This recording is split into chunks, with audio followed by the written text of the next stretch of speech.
Security is not just a small business. People see security as just an ordinary thing. But I tell you, when I became a security reporter in my station, particularly with the PCRC, I now saw that security is not just a small business. Because sometimes, 12 in the midnight, I was being called upon that there's a situation happening at XYZ location, that I should please help to report the matter. Sometimes, I have to come out on my own and be there. And most times, as they're giving me the heat, I will give Ogangozi the heat too, and we both come out to see how we can remedy the situation.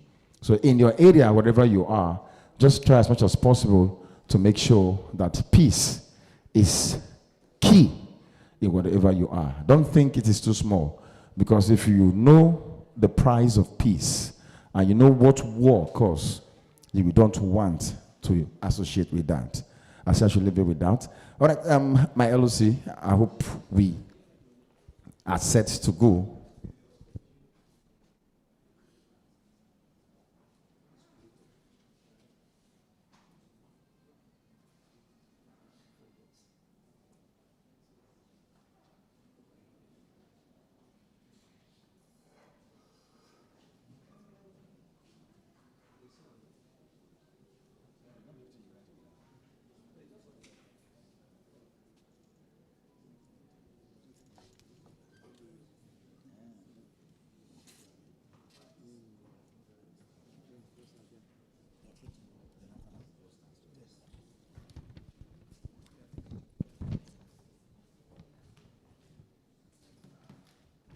Yes, you know, in security meeting, we just have to be very careful because I want to live here in one piece after this occasion. So I'm being very careful. Distinguished ladies and gentlemen, I have in my list, first to be recognized in my list, very distinguished personality is the Commandant for Mechanized Brigade. Of course, here, ably represented here by Lieutenant Colonel Sikiru. Please put your hands together for him. He's right here. Sir, stand up. Let them see you now. Just wave to your people. A very senior army officer, Lieutenant Colonel. Thank you so much, sir. God bless you. I also want to make welcome the Director of DSS. These are the people you fear every time, particularly politicians. He's the Director, Itie Kayode, a Deputy Director of Security. Please put your hands together for him. A Deputy Director, sir. You guys are always on suit. I like this suit. Thank you. Will you employ me? I'm looking for a job. I guess some politicians will want to arrest. Thank you. All right. Quickly on my list, this is my home people. The Comptroller of Immigration, distinguished ladies and gentlemen, A.B. Momo, CSI, representing the Comptroller of Immigration. Please put your hands together for him. The guy gets swag. Yeah, sure. Very, very, very well. Thank you.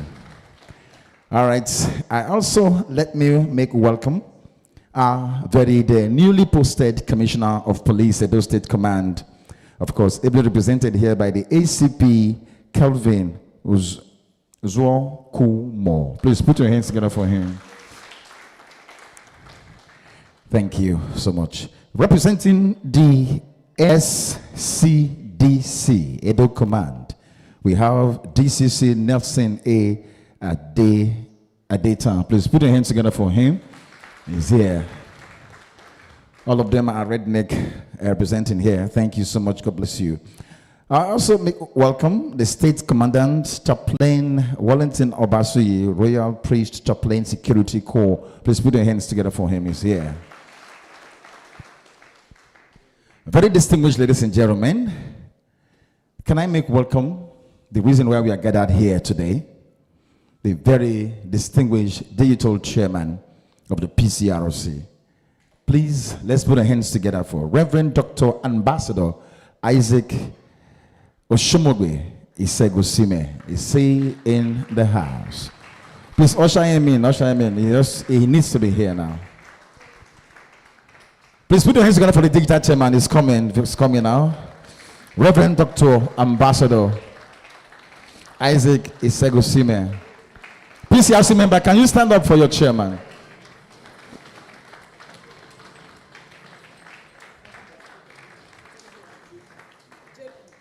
Okay, I should add JP. Okay, JP. Put your hand for the JP.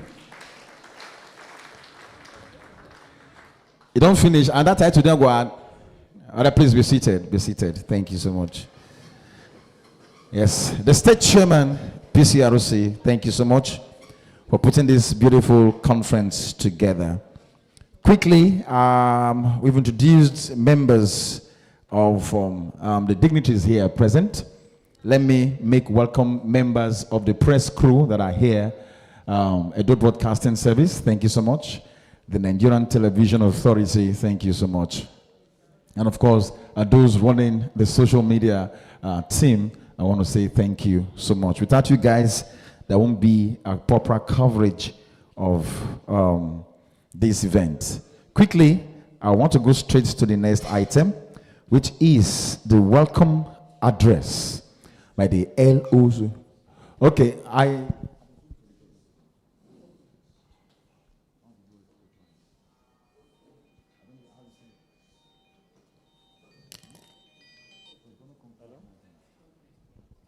Yes, we are reserving the national anthem for a purpose.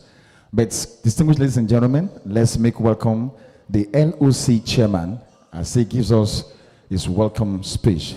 Please put your hands together for the chairman, local organizing committee, to come forward and give us his opening speech. Where's the LOC chairman? Okay, Mama. I greet you.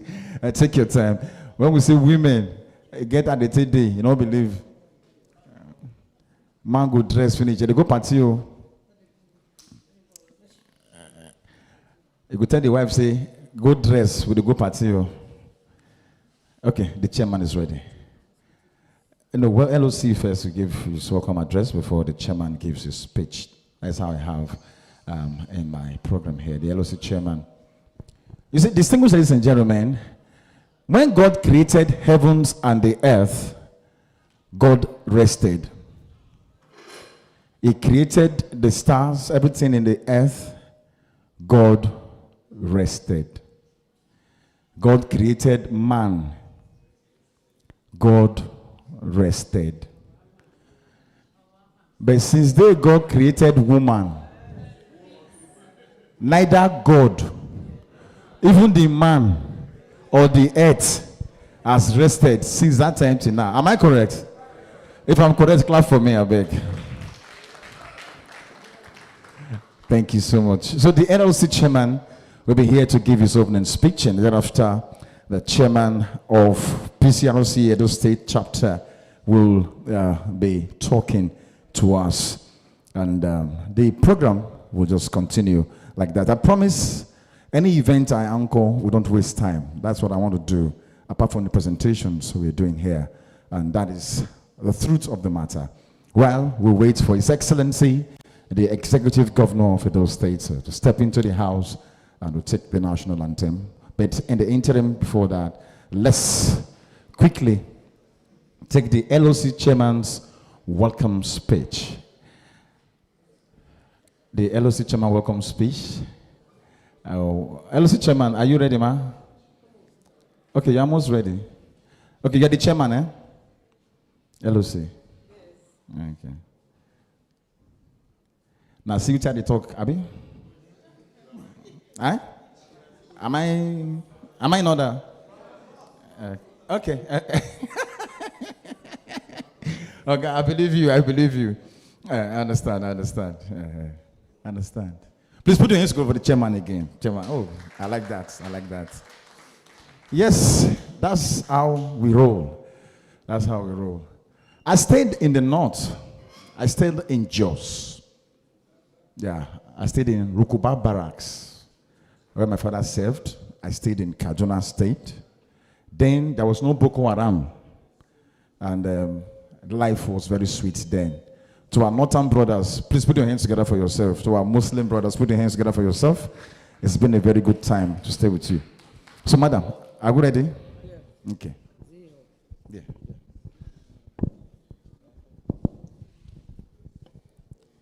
Distinguished guests, esteemed participants, ladies and gentlemen, it is a great pleasure and honor that I welcome you all to the 2024 PCRC Mega Security Conference. Today marks a pivotal moment in our shared commitment to advancing security, fostering collaborations, and addressing the critical issues facing Edo State. This conference is now a flagship event for the Police Community Relations Committee, PCRC. It's not just a gathering, it is a movement. A movement that seeks to build bridges between security personnel, community leaders, and everyday citizens. Over the years, this event has proven instrumental in shaping dialogue around security in our communities and in providing actionable insights to curb crime. The PCRC have made remarkable achievements since its inception, and we are proud to share some of these milestones with you through various community engagement initiatives. We have fostered greater trust between the police and the public, creating safer environments across Edo State. Our meditation efforts in conflict resolution, as well as our contribution to crime prevention through grassroots programs, have significantly reduced crime rates in several communities. Additionally, PCRC's role in supporting police reforms and providing capacity building training for officers has ensured more effective policing and better service delivery across the state. These successes are a reflection of our unwavering commitment to bridging the gap between law enforcement and the people. The theme of this year's conference, Curbing Emerging Crimes and Criminalities in Edo State, speaks directly to the evolving nature of threats that our communities face. As crime tactics change, so too must our strategies. From cyber crimes to youth-related offenses, this conference will address the pressing issues of our time, equipping us with innovative approaches to mitigate and combat these challenges. The team underscores the urgent need for collaboration between law enforcement, the government, and the public to ensure a safer Edo State for all. For our participants, this conference offers more than just knowledge. It offers an experience with a diverse lineup of experts, panel discussions, and hand-on sessions. You will leave here empowered with fresh perspectives and practical tools to apply within your spheres of influence. The relationships you build here, the ideas you exchange, and the solutions you develop will have lasting effects on the security landscape of Edo State and beyond. Looking ahead, the future of this conference is bright. Our vision is to expand its reach, bring more stakeholders into the conversation, and broaden the scope of topics we tackle. We foresee this becoming not just a statewide event, but a national platform for discussing security innovations and fostering communities. In conclusion, I want to thank each of you for your commitment to making Edo State a safer place. Your presence here today is a testament to your dedication, and I'm confident that through our collective efforts, we can achieve great things. Once again, welcome to the 2024 PCRC Mega Security Conference. Let's make today a turning point for a safer and more secure Edo State. Thank you. Please, that hands was not loud enough. Put your hands together for the LOC chairman. Distinguished ladies and gentlemen, I also quickly want to introduce to the high table here to come forward, right, as directed by the state chairman, Victor Yosuma, PCRC Edo State deputy, to please come forward right here. Please put your hands together for Victor Yosuma. Thank you so much. Elder Mr. Idele Victor, State Treasurer, wants you to come forward to and sit here. Thank you so much. Please, let's take our seats. And also, I will not be doing justice to myself if I fail to introduce the image maker of Edo State Police Command, the PPRO, ably rented by the deputy. Please put your hands together for our beautiful lady. Please put your hands together for her. Yeah. That's small but mighty. Quickly, next on my program is a welcome address by the PCRC chairman, Edo State Command. Distinguished ladies and gentlemen, can we put our hands together for the very Reverend Dr. Ambassador J.P. Isaac Isegosime as he gives his welcome address. Put your hands together for him, please. Thank you. All PCRC members should rise on their feet. PCRC.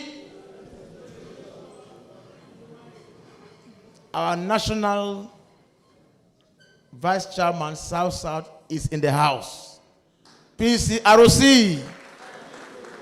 Service to the nation. We also have in his entourage the Delta State chairman, PCRC. Put your hands together for my leaders.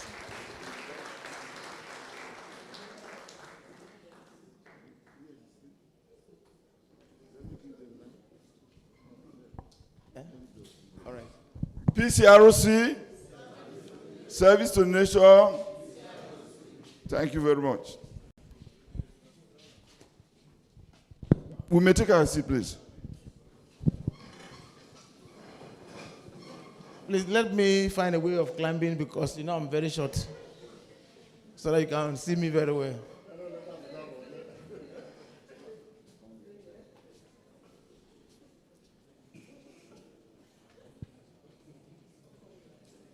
PCRC, service to the nation. I want to appreciate God Almighty for this day. I want to appreciate my Commissioner of Police, who is being represented by our Oga here. You're welcome, sir. Please help me. I forgot your name. Please help me. Please, Osha, come. Pastor Balogun.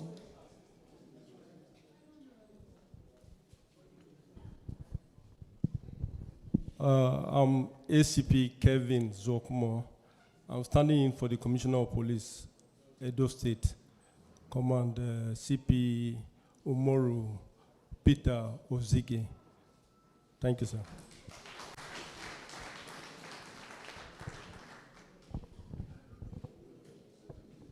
Just stand by. The Commissioner of Police would have been here. He resumed office on Friday, and on Monday was his first day of being here.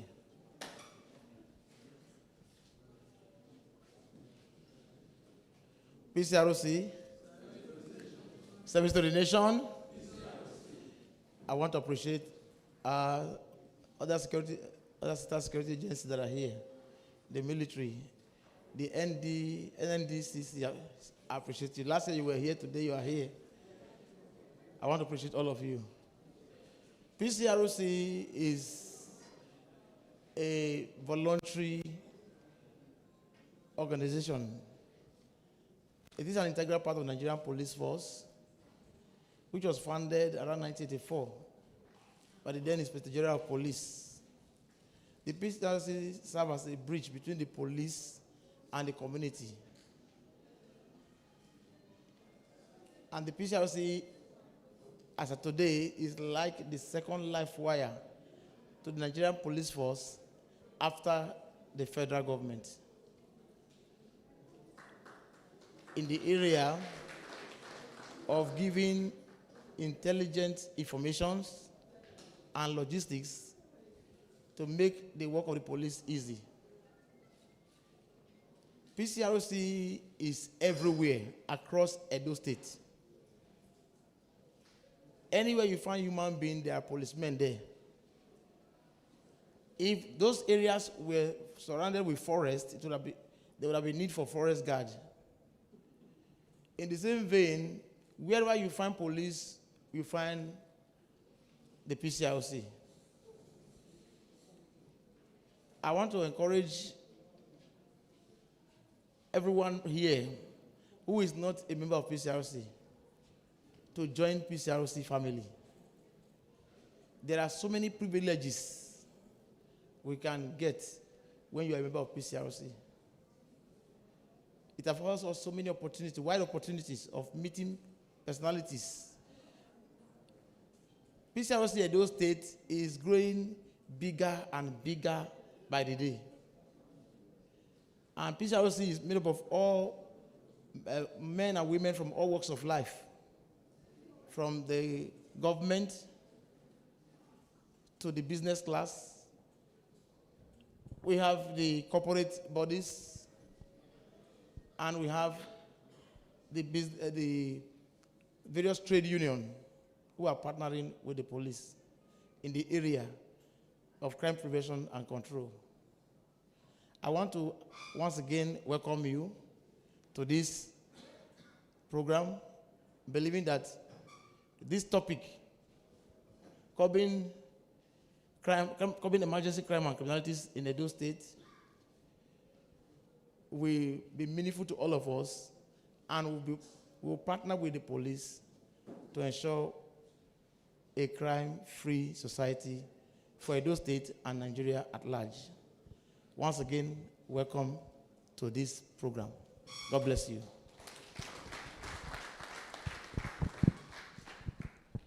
Please, this applause is too small for your chairman. Put your hands together. Well, don't be surprised that he climbed the podium. Why are you people laughing? Now they put person for trouble. I don't understand. Have I said anything wrong? Oga officer, have I said anything wrong? I said, don't be surprised he climbed the podium. Why I am still on this floor. Blessed is he that are us like this. Abi? Okay, I'm looking for more trouble. Okay, let me stop with the trouble now. Next is the presentation. Okay. For 5 minutes. Fireworks, huh? All right, Lieutenant Colonel, sir. Okay. Okay, you should get to the podium. Okay. LOC organizers, please. I'm in the talk to now. I'm in the talk to now. Talk to you, you listen. You not get it right. I know it's not military. No, if they talk to you, when they call you, may you quick. Quickly. All right. The next on my list is Fireside chat on PCRC with the national chairman. And while the chairman was talking, I understand the national vice chairman PCRC just stepped in. Please, distinguished ladies and gentlemen, put your hands together for your national vice chairman. Clap for him, please. Thank you. Sir, stand up, let them see you. Stand up, sir, let them see you. South.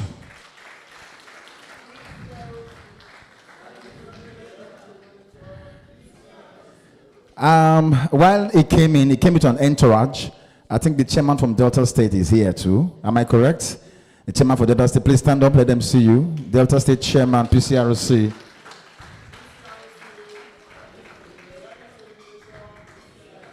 All right, chairman, sir, Fireside. The next item is the Fireside chat. I think that will be coordinated by the national vice chairman, PCRC South, to coordinate that. Thank you so much, sir. PCRC, service to the nation. First and foremost, let me apologize for coming behind schedule. You know, to travel from one state to the other in Nigeria now, you can no longer predict, even by flight. More so when this road construction, we entered from the other side, we have to make several turns before we're able to locate this venue. So we are indeed very sorry for coming late. Then to just throw light on what PCRC is all about. The word PCRC is an acronym that stands for Police Community Relations Committee. Crime wave these days has skyrocketed. And we all know the police, the army, navy, their staff strength is not enough to combat present-day crime in Nigeria. While our population is growing in a geometric progression, the police force is growing in an arithmetic progression, meaning all the time there's shortage of manpower in the police force. So, and security is everyone's responsibility. Most of us that drove our vehicles to this place today, by the time we alighted from our vehicle, we locked the vehicle, either through key lock or remote control. That is a security measure. Before leaving home this morning, you lock your door, a security measure. So PCRC, as it were, is an offshoot of the police. In 1984, the SY IGP of police, Etimi Yang, came with the notion that, look, policemen alone cannot police us adequately. And there's no way the policemen will work effectively without the contribution of the community where he or she resides. So that is the brain behind formation of PCRC. That is community and police working together to combat crime and criminality. And PCRC, as it were, is a voluntary organization. We are not on salary. Nobody pays us 1 naira. As a matter of fact, once you enlist to become a member of PCRC, you have the same time, agree to volunteer your time, your money, and your intellect. You can be called upon anytime on an official assignment, and you have no option than to comply if you must attain the good of PCRC. So, you see, a lot of people want to shy away from any voluntary service where they are not paid. Then in safety, they say if you think safety is expensive, try accident. If we keep shying away from PCRC because it's voluntary, by the time we start hearing knockouts, you will not see the reality of why you and I must give our time and our money and intellect into PCRC. I used to say to any forum we meet that we are here, resource persons will be giving us tips on security tips on how to combat crime and criminality. But the real persons for whom these lectures are prepared, they are not here. The people troubling our streets, our community, they are between the ages of 17 to 25. Those are the people the lectures are meant for. But why we cannot gather them in one hall, we are now doing train-the-trainer program. Herein we have our area command, chairman and the executive, divisional command and the executive, and some unit command here. So whatever they will be hearing here from this lecture, as they go and impart their various area command, division, and unit. So there are various ways of joining PCRC. Apart from the food soldier, like the chairman and those people you are seeing here, we have corporate members. These are people who are interested in security, but cannot be on ground on a daily basis. There are corporate members that help to sponsor PCRC program. You will agree with me that what we are seeing here between today and tomorrow will be running into millions of naira.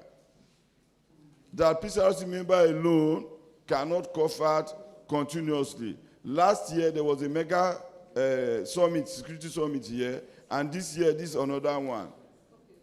And I must commend those state PCRC for their continuous seminar towards fighting crime and criminality. I appreciate the chairman and every PCRC member. You deserve a round of applause. So for all other persons that are not PCRC member yet, I'm using this opportunity to invite you to key in. In Rivers State, we have one retired Air Commodore. He's a PCRC member. He used to come to our meeting with his aides because he knows the importance of PCRC. So PCRC is open to every citizen of Nigeria, provided you are not a criminal, one, and two, you are not a lunatic. These are the only two persons that cannot join PCRC, criminal and lunatic. Every other person, agbero, bread seller, motor park operator, even we have prostitute, there's a window for prostitutes to be PCRC members. In Ogun State, when they were having security challenge, and they now co-opt prostitutes as their members in their brothel, it was through information from a prostitute that they were able to bust the criminal den. So every member, every citizen of Nigeria, provided you are not a criminal, one, and two, you are not a lunatic, you are qualified to be a PCRC member. I want to thank you all, and I pledge that today we will enjoy ourselves because the program is rich and we have resource person. Thank you very much for listening to me.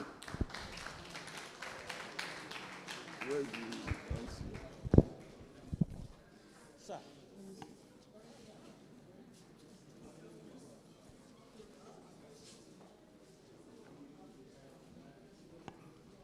Is this or that chair here? Yeah, it's free.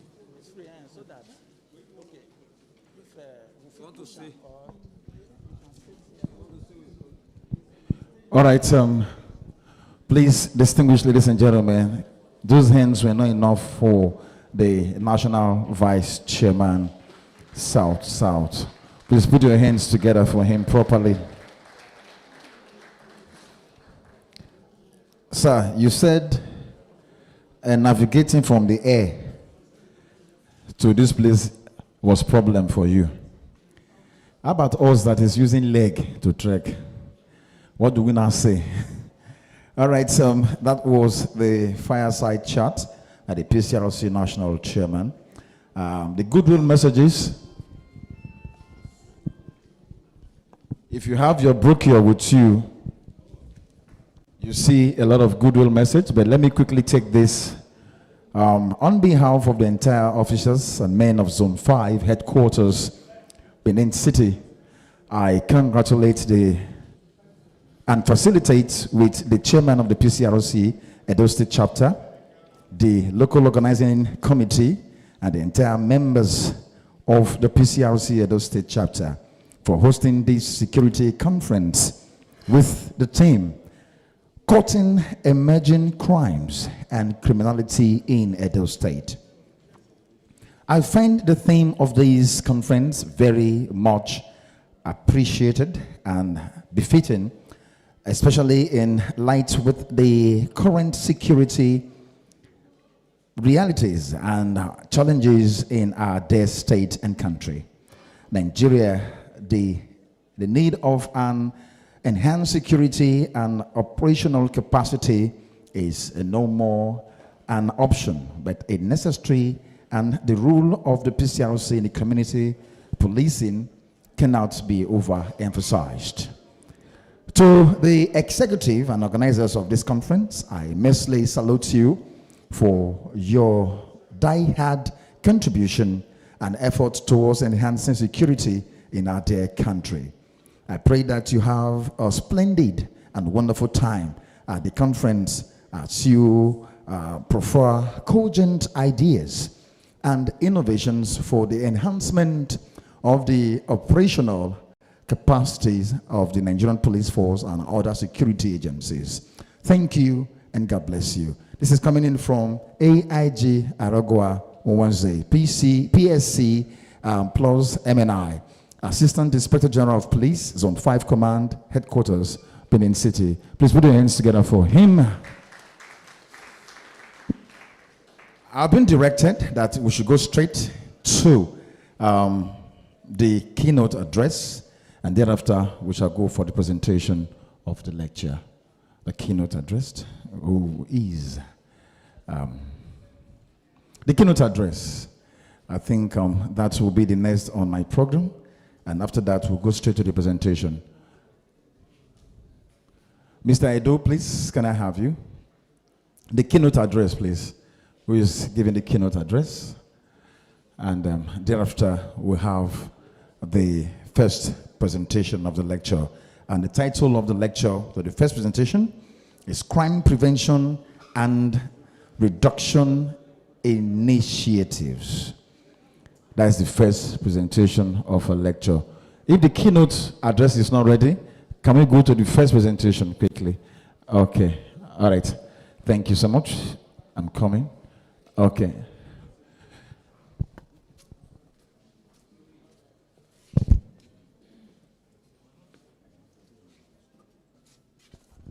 All right, thank you so much. We'll go straight to the presentation quickly. The first presentation, which is, the topic is Crime Prevention and Reduction Initiative. And of course, we have somebody that will dwell on this very topic, crime prevention and reduction. Of course, I hope the lecturer is ready and will be here. The lecture, okay. If the lecturer is here, please, can we put our hands together for him as we come forward?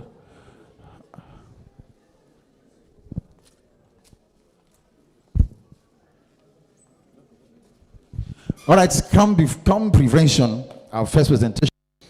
I've made to understand that the commandant for Mechanized Brigade will be delivering this lecture, and distinguished ladies and gentlemen, is being represented here ably by Lieutenant Colonel Sikuru. Please, distinguished ladies and gentlemen, Mona clap way for our first presentation, sir.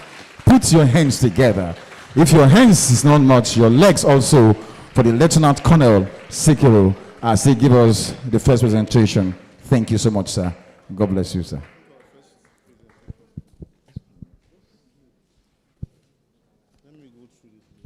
Okay. Please put your hands together for him again. I will clap for him. Thank you.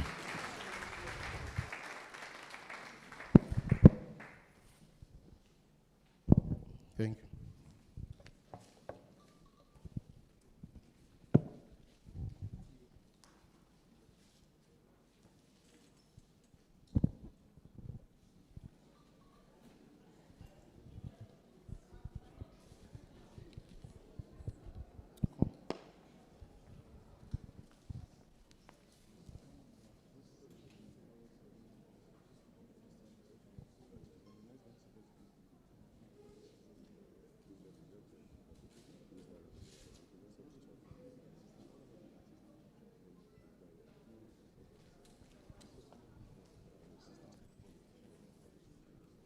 Are you okay?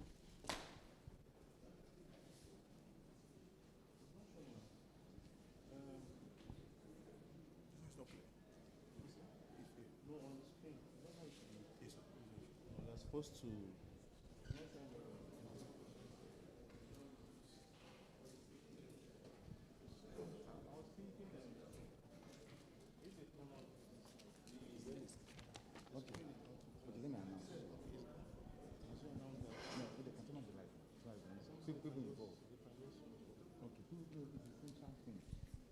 You know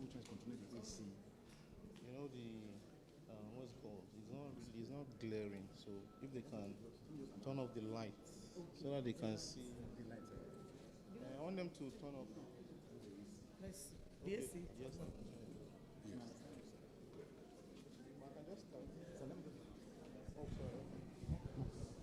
Please, those in charge of this hall, can we turn off this light a little bit so that the projector can be seen clearly? Not off the AC, just the lights. Can off the light from this very first part so you can see the projector clearly. Please, those in charge, quickly. Thank you.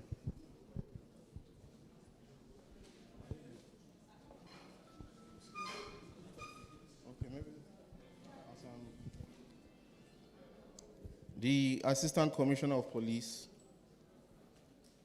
the National Chairman, PCRC, represented by the National Vice Chairman, South-South, head of all security agencies, the state chairman, PCRC, all national executive here present, members of the press, ladies and gentlemen.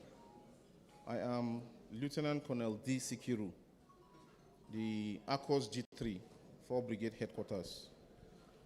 This morning, I shall be making a presentation on behalf of the Commander 4 Brigade, who is unavoidably absent due to operational exigencies.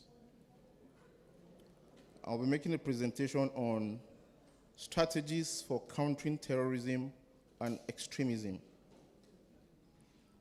As a way of introduction,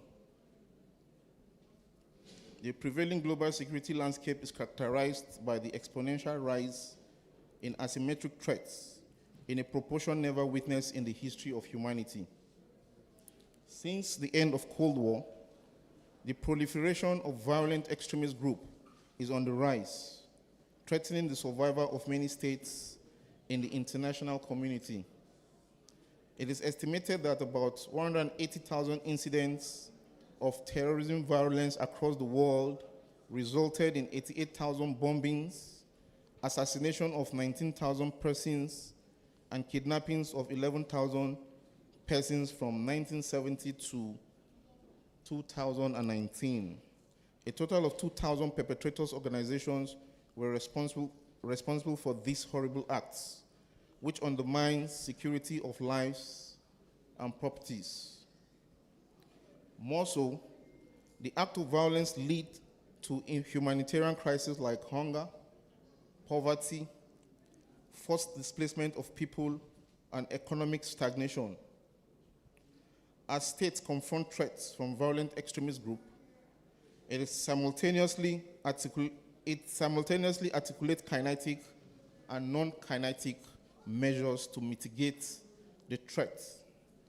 Central to this fact is the idea of an effective strategies for counter-terrorism and extremism. Counter-terrorism strategy is the military, paramilitary, political, economic, psychological, and civic action taken by the government to defeat individuals or group that seeks to undermine the lawful authority of the state. The concept gained prominence with the growing threats of terrorism in the late 20th century. Nigeria has been plagued with acts of terrorism that have claimed several lives and displaced millions. 2009. The Global Terrorism Index described Nigeria as the 3rd most terrorized country in the world. Similarly, report of the Jihad Analytic placed Nigeria as the 2nd most terrorized country in the world. Sorry, my note is dark. So maybe they'll just leave it on. Sorry for that glitch. Okay. Can you possibly hold it? Okay. For several years, kinetic actions of the state largely dominate efforts of combating the terrorism violence of the Boko Haram and the Islamic State of West African Province in Nigeria. Also, non-kinetic actions like the Nigerian counter-terrorism strategy 2014, as reviewed in 2016, focused on reducing the risks of terrorism in Nigeria. Though it looks holistic in content, Nigeria Counter-Terrorism Strategy 2016 seemed to construe counter-terrorism strategy as the operations that include the offensive measures taken to prevent, deter, preempt, and respond to terrorism. By implication, its understanding of counter-terrorism lacks comprehensive solution for the mix of historical, political, economic, and ethnic antagonisms that is the root cause of terrorism in Nigeria. The purpose of this presentation, therefore, is to provide workable recommendation for strengthening Nigerian strategies for countering terrorism and extremism. An overview of terrorism violence and strategic response to counter-terrorism and extremism in Nigeria will be discussed before making some useful recommendations. This brings me to the aim of this presentation, which is to assess Nigeria strategies for countering terrorism and extremism with a view to making recommendations. First, I'll take a look at in Nigeria. Nigeria, particularly the Northeast region, have been victim of violent extremist ideology, championed by actors such as the Boko Haram and ISWAP for several decades. After the 2009 violent uprising, Boko Haram adopted the Al-Qaeda model characterized by bombing, targeted killings and destruction that claimed an estimated 40,000 lives and over 3 million people displaced. December 2015, United Nations International Children Emergency Fund reports revealed that more than 2,000 schools across northern Nigeria, Cameroon, Chad, and Niger had closed operation due to Boko Haram violence, resulting in over 1 million children dropping out from school. In addition, a 2012 United Nations study revealed that insurgency in the northern Nigeria has taken the economy of the region 4 steps backwards, more than it was in the pre-conflict period. Macroeconomic conditions, which were already in decline prior to 2009, have significantly deteriorated. According to the World Bank report, the estimated economic losses due to the Boko Haram insurgency in the 6 affected states amounted to 1.6 trillion naira, or approximately 8.3 billion US dollars between 2011 to 2015. The vast majority of these losses, 75%, are in the most affected states, Borno, Adamawa, and Yobe states. In the other 3 states, which were not directly impacted by the conflict, losses are attributed to spillover effects of the conflict. Clearly, a lot of damages have been done to the overall stability and economic prosperity of Nigeria due to terrorism. The response of the government to stop extremist violence is still ongoing. Some words on strategic responses to countering terrorism and extremism in Nigeria. Nigeria, for more than 1 decade, has been mobilizing national power against defeating terrorism and extremism using a number of approaches. Accordingly, the kinetic and non-kinetic approaches employed by the state will be discussed subsequently to identify some pitfalls, beginning with kinetic response. Nigeria's response to terrorism in the Northeast was in form of a special joint task force known as Operation Restore Order, created in 2011 with troops drawn from services of the Armed Forces of Nigeria as well as other security agencies. After a series of changes, the operation was again renamed Operation Hadenkai on 29th April 2021. Outside the Northeast, counter-terrorism operations conducted include Operation Hadarin Daji, Operation Wild Punch, and Operation Atilogu Udu. In an effort to prosecute the operation, troops consistently suffered from fog of war because of the dearth of platforms and other capabilities. Operational capabilities of the military has been challenging in all ramifications. However, the 2016 OBAT provides for more personnel. The implication is that there is a deficiency of about 50% in the Nigerian Army manpower holding. Also, based on the 2016 OBAT of the Nigerian Army, about 30% of operational equipment are undergoing major depot work, and 35% are not operational at all. Clearly, troops are suffering from a lingering deficit in capability. Accordingly, the federal government of Nigeria would need to support the armed forces of Nigeria in recapitalizing its operational assets, as well as the development of human capital through training, retraining, and recruitment. Other kinetic response is the deployment of regional force as the Multinational Joint Task Force, a military arm of the broader Lake Chad Basin Commission involving Cameroon, Chad, Niger, and Nigeria. At the first initial stage, the total strength of the force was 11,000 officers and soldiers, but increased to 16,000, deployed across 4 different sectors in 2022. Upon the deployment and massive offensive of the Multinational Joint Task Force, the criminal elements were flushed out from their strongholds. About 36 towns across the state in the northeast of Nigeria were liberated from the terrorist group. Notwithstanding, the force for nearly 1 decade could only conduct 6 operations jointly since 2015. Despite the success, the Multinational Joint Task Force faced the issue of inadequate, inconsistent, and insufficient funding.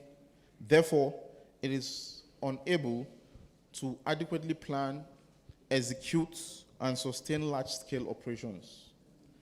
Funding for the mission depends on external partners and their procurement processes, or on the funding each member state is able or willing to provide.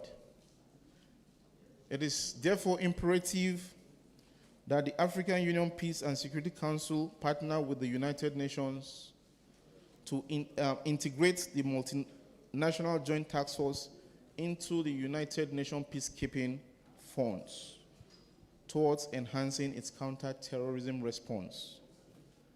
Now to non-kinetic approach. The counter-terrorism response of the federal government of Nigeria were largely military-centric and not guided by a soft power strategy until the release of the National Counter-Terrorism Strategy in 2014 and a revised version in 2016. National Counter-Terrorism Strategy 2016 is developed around 5 main work streams: forestall, secure, identify, prepare, and implement. Forestall aims at reducing the risks of radicalization. Secure entails process of raising the security posture of the country in the face of terrorist threats.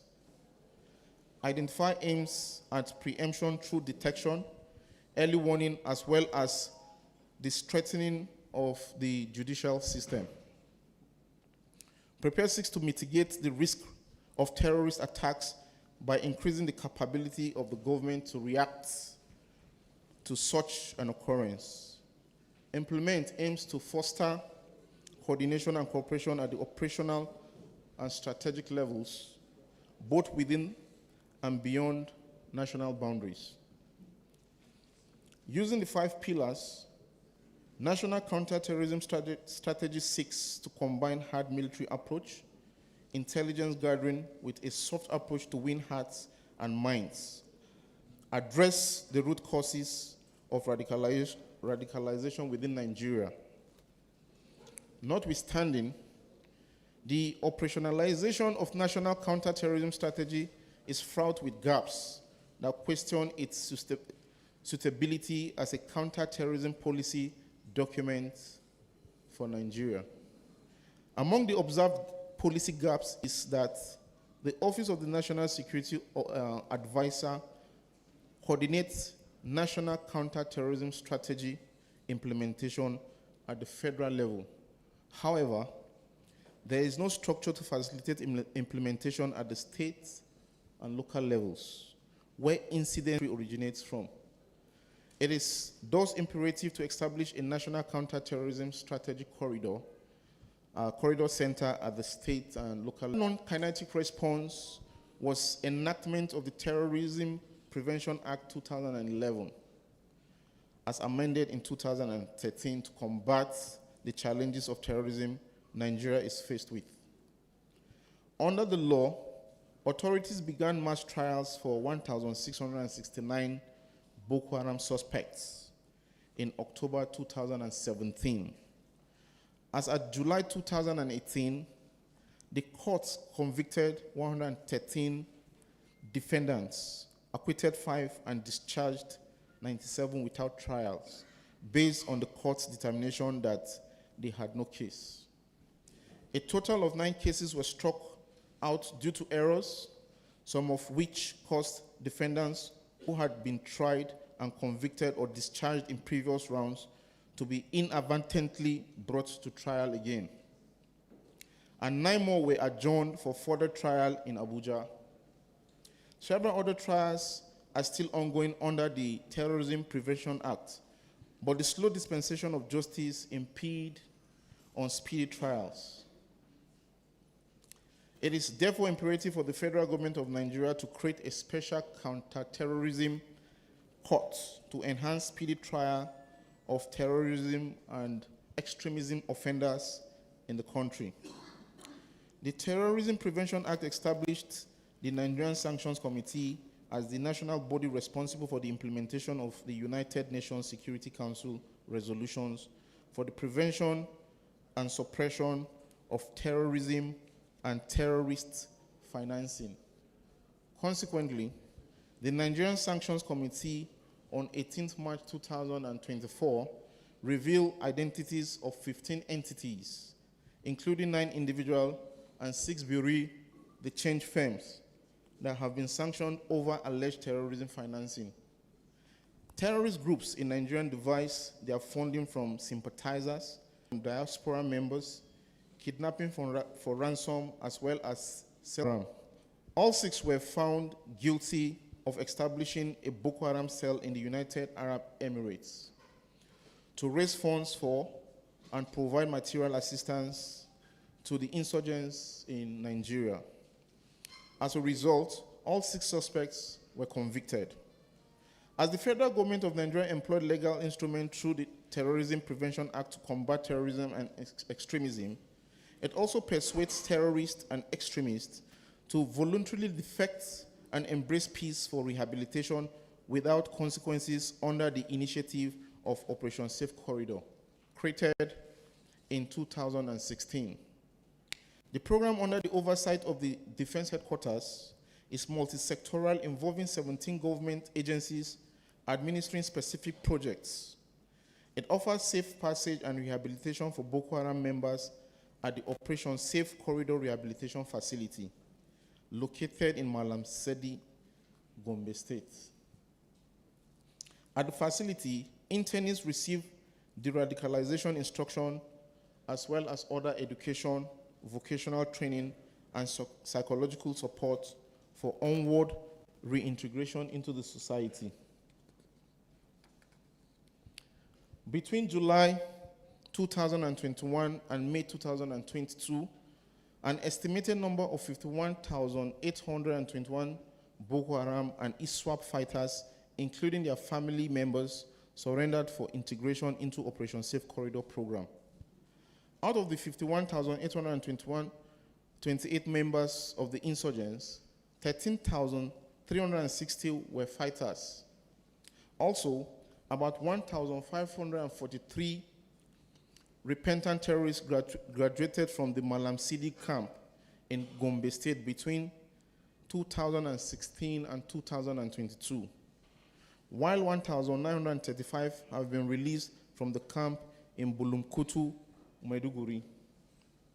Operation Safe Corridor public information campaigns via radio broadcasts or leaflets dropped by the Nigerian military aircraft were critical factors in pushing them to defect. Notwithstanding, outcome of the program remained very slow despite some progress.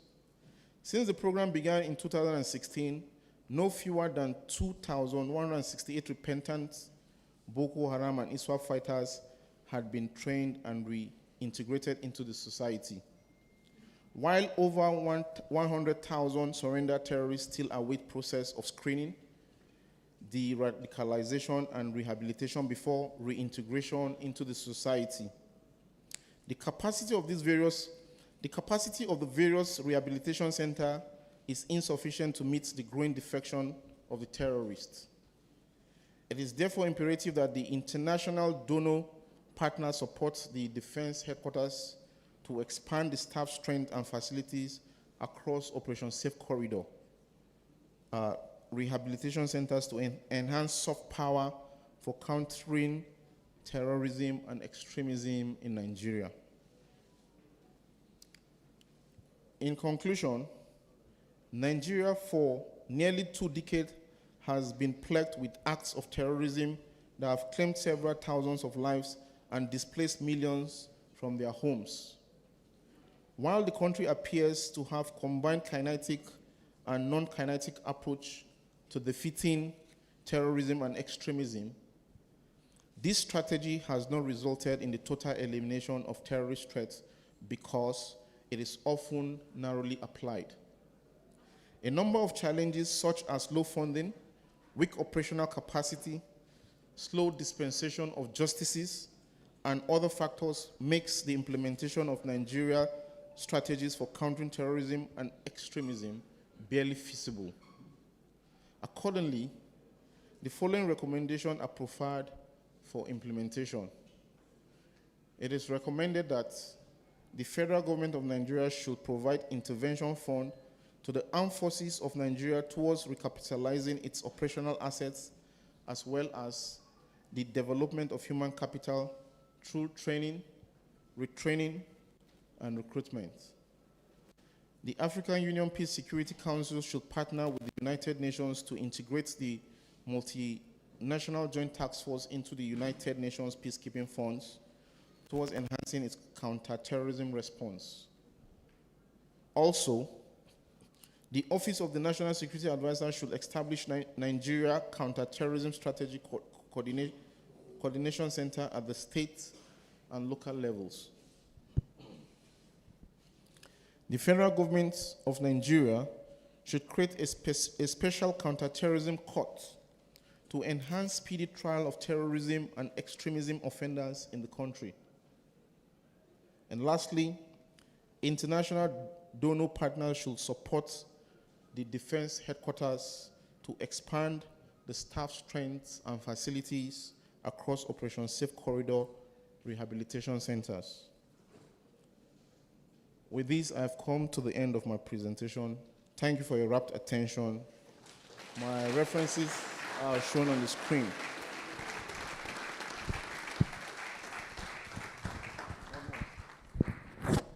Please put your hands together again for Lieutenant Colonel Sikiru, representing the Commandant of the 4 Mechanized Brigade. Please put your hands together for him again.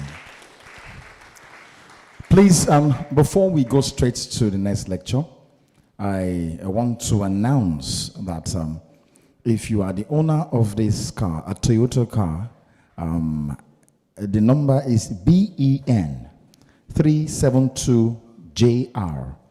You're blocking somebody, and in fact, it's an army officer you are blocking.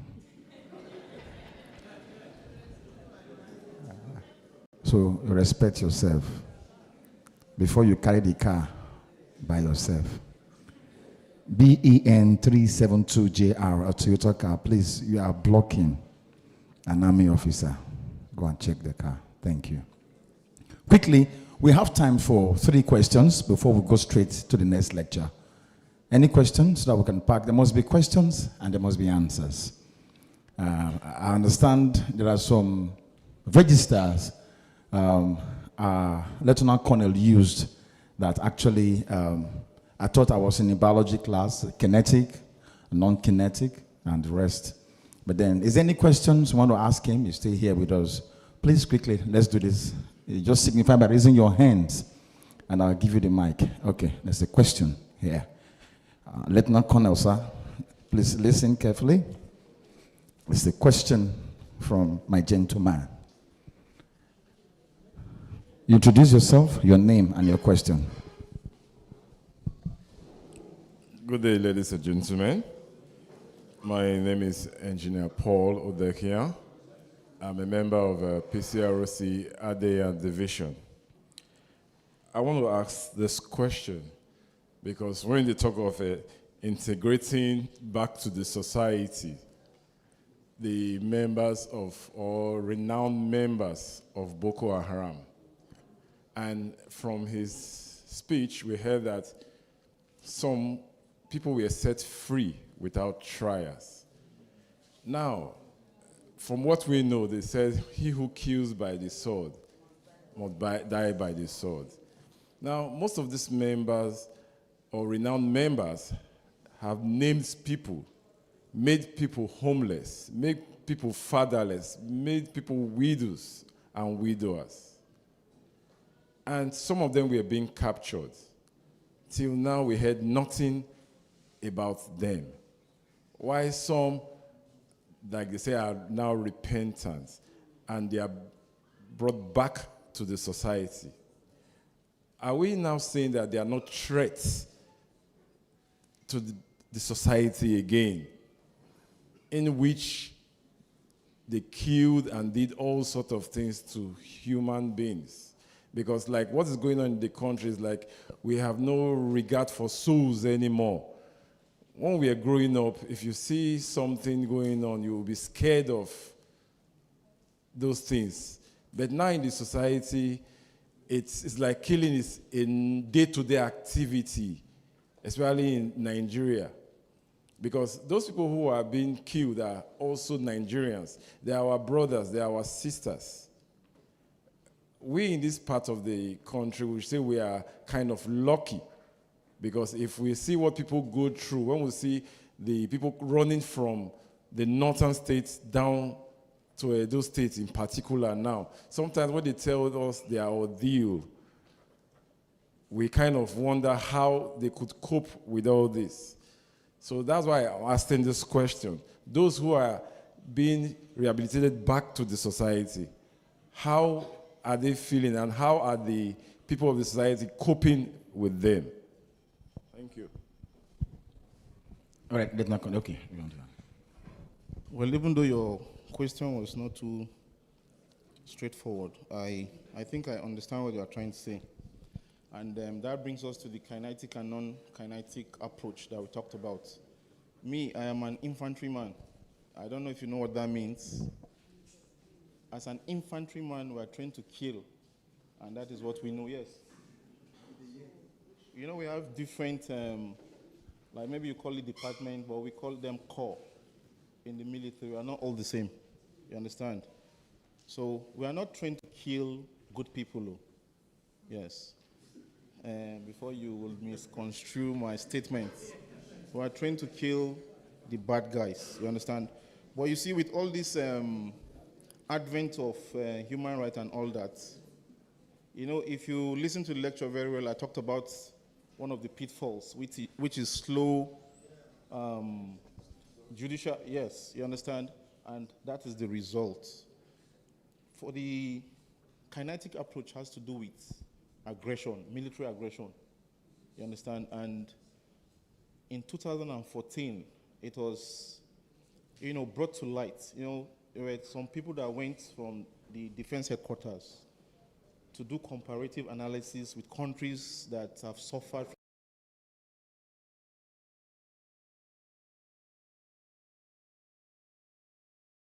minds and we're not achieving results. You understand? As a result, we now to bring the non-kinetic approach. You understand? Which is, you know, maybe rehabilitating them through that Operation Safe Corridor that I've talked about. You know, you integrate them to the society. That one is also a government body that is responsible for that. You understand? That is for those of them that are willing. You know, it is not all of them that wants to drop their arms now. For those that are tired and said, okay, we are not doing again, we just give them that option. You understand? It's just like here in, what's it called, Edo State, there are some criminals somewhere that have been begging because of the military actions the brigade commander has been, you know, putting in place to drop their arms. Do you understand? So in such situation, what do? If they are willing to drop their arms, it's a welcome idea. You bring them into, so but for, when you say when they get to the society, will there not be threats to the society and all that? That I cannot answer. Thank you.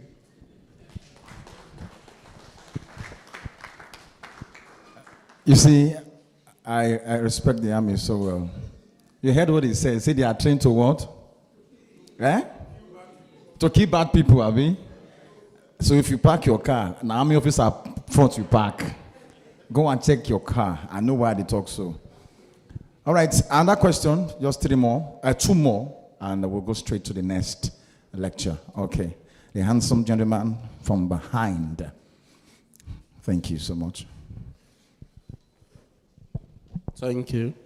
By name, Mr. Imana Usakpolo. We are talking about this terrorism and extremism. Majorly lecture centered on the north, but we are in this climb, the south, and we know what's happening here. We are having this terrorism here now. Most of our villages, most of our farmers, they can't go to farm, they can't go to work and all that. So I want to know, is there any measure by our military to curb? We don't want this reintegrating in our side. So is there any measure for the army to curb this new trend? Because we hear a lot of kidnappings, a lot of killings by herdsmen. Though they are not ISWAP, they are not Boko Haram, but they are emerging threats. So it is what concerns us that really matters. So what is your strategy against this new challenge? Thank you. Okay, let me pass it to the colonel again. Sir.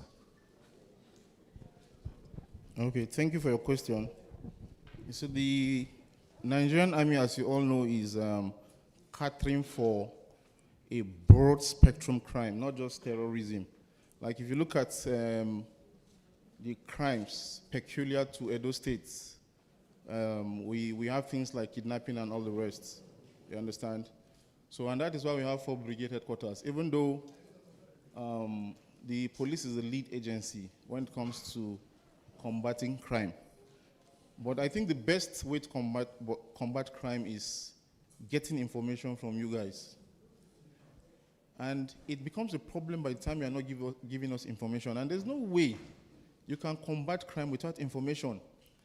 You know, if I talk from my practical experiences, people hardly give information, and I don't know why.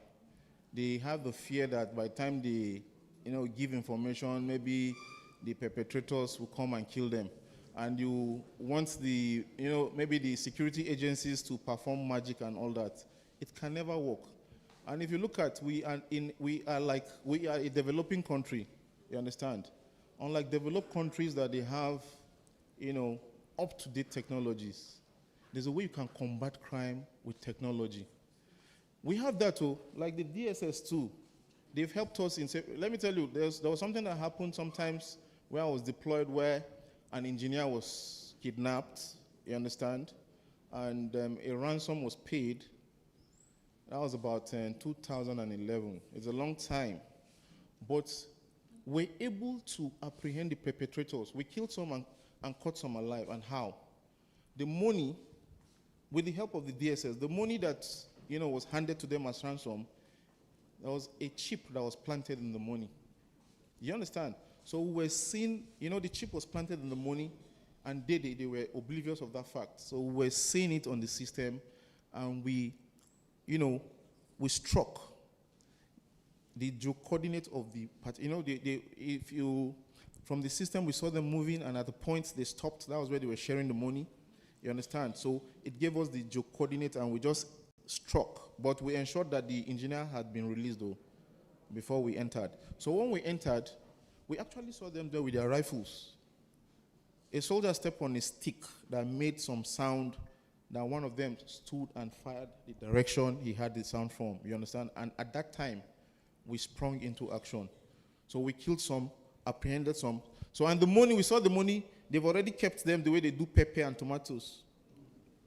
So we packed everything, no kobo was missing. You understand? So technology is part of it, but like what the brigade commander is doing here, there are some kidnappers that he apprehended recently, but it was with the help of technology, a tracking device. But technology is very expensive.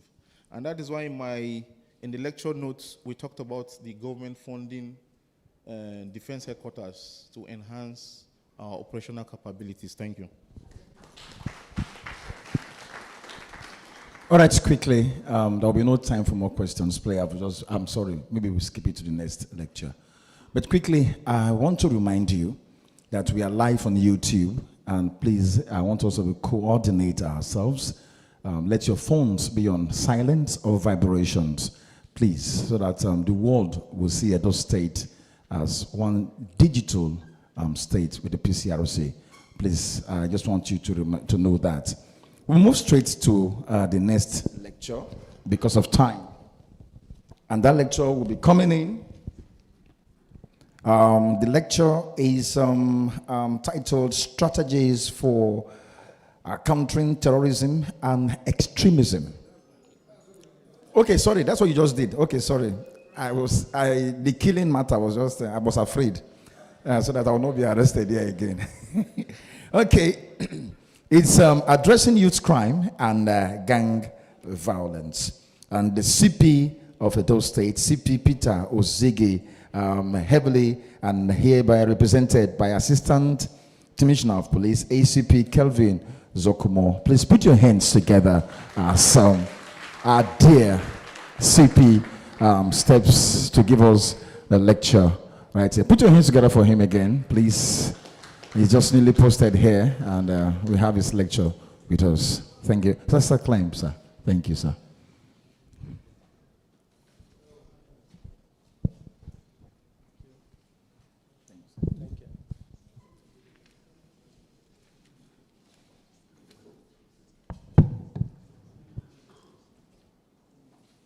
you. The brigade commander, ably represented by Lieutenant Colonel D. Sikiru. The brigade commander, ably represented by Lieutenant Colonel D. Sikiru, sister security agencies present here, Chairman PCRC and its executive, members of the PCRC, invited guests, and the press. I am ACP Kevin Zuokumo. I represent the Commissioner of Police, who has other official engagements. The topic was limited to crime prevention and reduction initiative by Edo State Police Command, and I was asked to present it. The Edo State Police Command has implemented various initiatives aimed at preventing and reducing crime in the state. These initiatives focus on proactive measures to enhance public safety and security, collaborate with communities, and leverage technology to combat criminal activities, such as kidnapping, cultism, armed robbery, and murder, etc., effectively. Community policing. The Edo State Police Command has prioritized community policing as a core strategy for crime prevention. This initiative involves building strong partnership between the police and the local communities to address security challenges collectively, especially through the PCRC and other community leaders and vigilantes. Community policing initiatives include neighborhood watch programs, town hall meetings, and community engagement events to foster trust and cooperation between law enforcement and residents. Proactive crime prevention. The Edo State Police Command has established mobile policing units to respond swiftly to emerging security threats across the state. These units are equipped with vehicles and trained personnel to patrol high crime areas and conduct rapid response operations. The mobile police unit play a crucial role in determining criminal activities, conducting targeted interventions, and providing a visible police presence in vulnerable communities. Technology integration. To enhance crime prevention and investigation capabilities, the Edo State Police Command integrated technology into its operations. This includes the tracking and other things. For security reasons, we might not go into details so that the criminal will not know the tactics we are applying. Data analysis to gather intelligence, monitor criminal activities, and identify hotspots. Technology integration enables law enforcement agencies to respond proactively to security incidents, track suspects, and gather evidence for successful prosecution. Partnership with stakeholders, collaboration with other sister agencies, non-governmental organizations, businesses, and community leaders is essential for the success of crime prevention initiatives. The Edo State Police Command actively engage with stakeholders to coordinate efforts, share information, and mobilize resources to address security challenges comprehensively. By fostering partnership with diverse stakeholders, the Police Command can leverage collective expertise, resources, and network to develop innovative solutions and enhance the overall effectiveness of crime prevention and reduction strategies. Lastly, the Edo State Police Command Crime Prevention and Reduction Initiative demonstrate a proactive and multifaceted approach to enhancing public safety. Just a brief lecture which I was asked to deliver. Thank you, sir.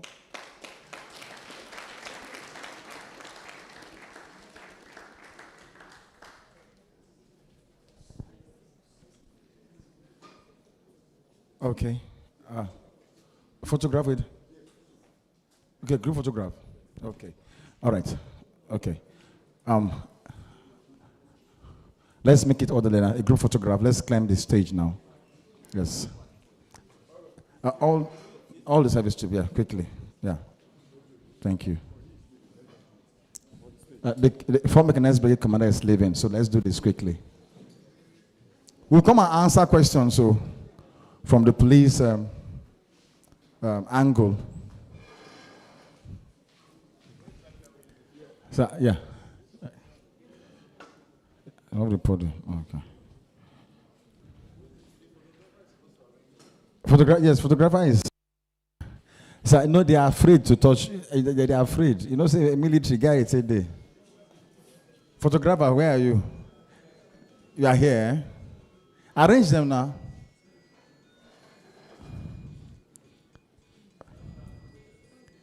Up, not they okay. Those that are very tall, stay front. Those that are short, stay behind.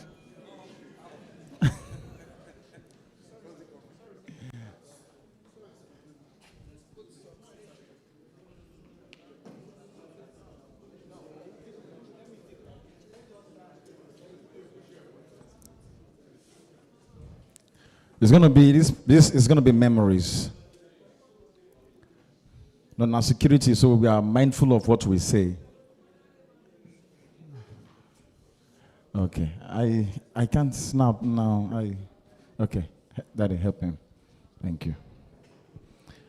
Photographers, if you're done, let me know. It's paparazzi. Nobody is smiling at all, even if not military. When I see smile.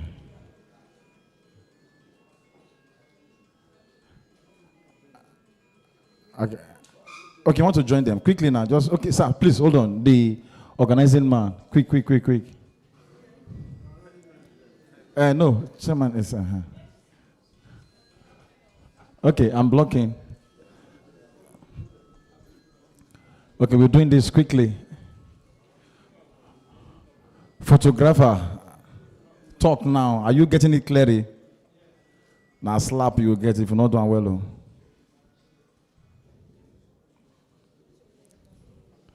Okay. Are we done? Don't keep the corner waiting, please. All right, thank you. Thank you so much. Yes, thank you, sir. Thank you. Thank you so much.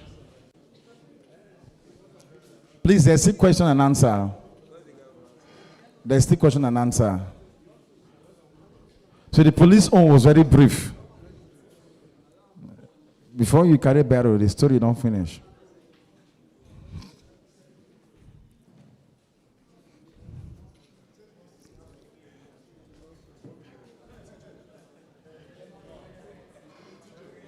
All right, please, can we be seated? Can we be seated? Can we be seated, please? Let's be seated. Let's do this quickly.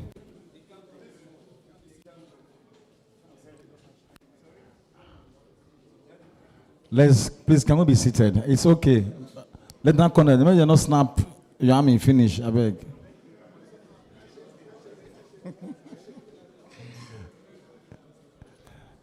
Sir, what did they say? I'm not talking about you know. Are you people leaving now? Your people leaving now? Yes, leave. Yes. Thank you so much, sir.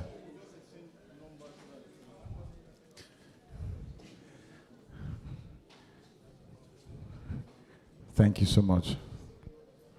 It's been quite an exciting time. I will come to the barracks for Tombo.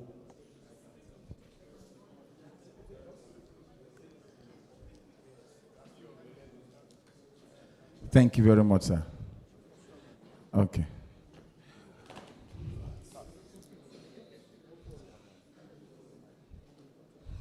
Did not connect, sir.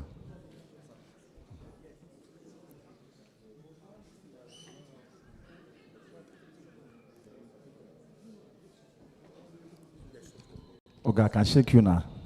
I cannot shake you. Thank you very much, sir. Yes, laugh of his way. No, we'll take picture. We'll take picture. No wahala. I'm used to the system.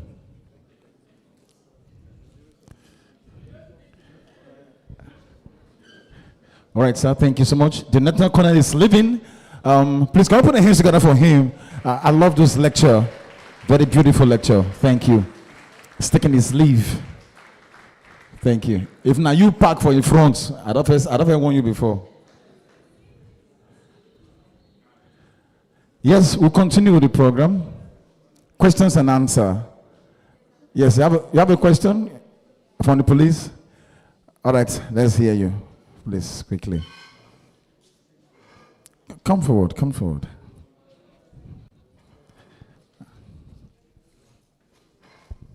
All right. My name is Lefty Gospel Okumbo. I am the Secretary General of Edo Civil Society Organizations. During the presentation, sir, you talked about the mobile police team that was set up by the commissioner for quick response to crime. My question is, I have not heard about it before. Probably it's a new development, but we would like to know at least how to assess them. The level of crime, especially in those states now in Benin City, got killing especially, because somebody make mention of it during the army presentation. We hardly get the police as at when the crime is happening. Many people have been killed few months from now or way back, weeks from ago. The police, in terms of responding to such issues, is not easy to come by. So I want to know that mobile team, how can we get in touch with them so that when there is crime, we'll be able to report and get them for rescue at the point. Thank you. Yes, that's from the Civil Rights Group. Thank you so much.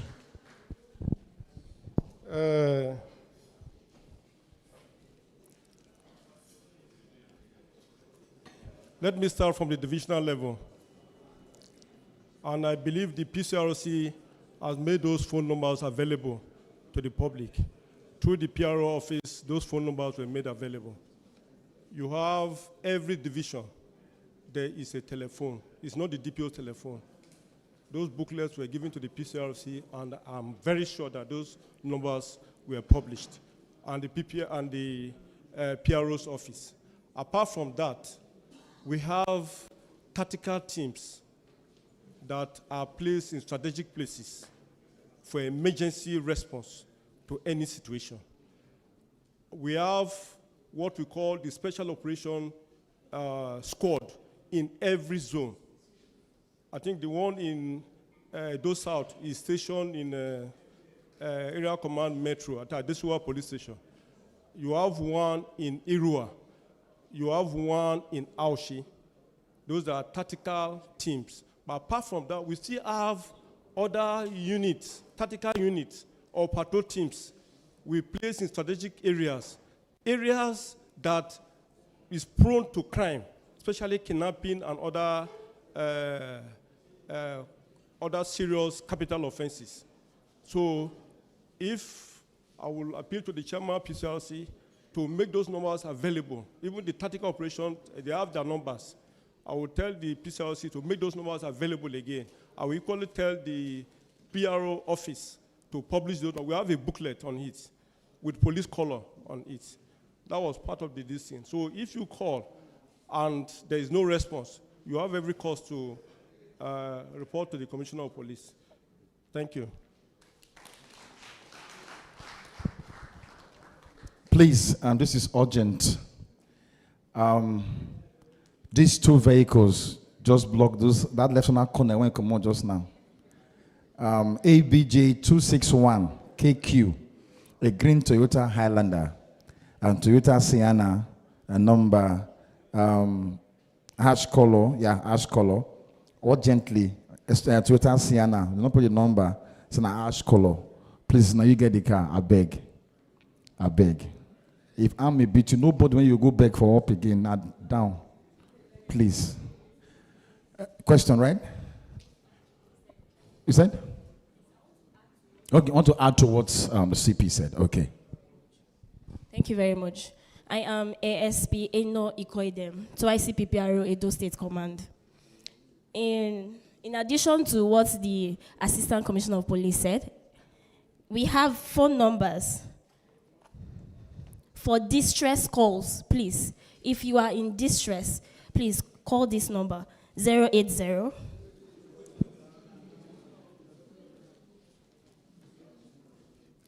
7777 4, please. 7777 3721. I repeat, 080 7777 3721 or 080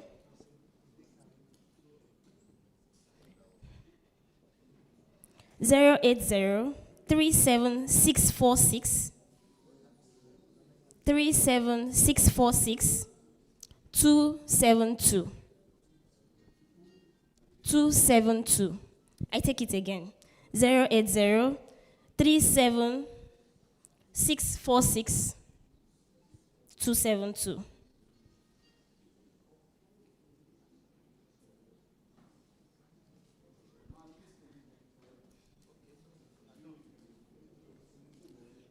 That is for distress calls, please. And if you have any complaints against police incivility, for complaints, the first two I gave is for distress calls. If you have any distress in any part of Edo State, please, those numbers, we have people on those lines 247, even in the middle of the night, please. Then for complaints, we have 081 50 999 335. I'll take it again.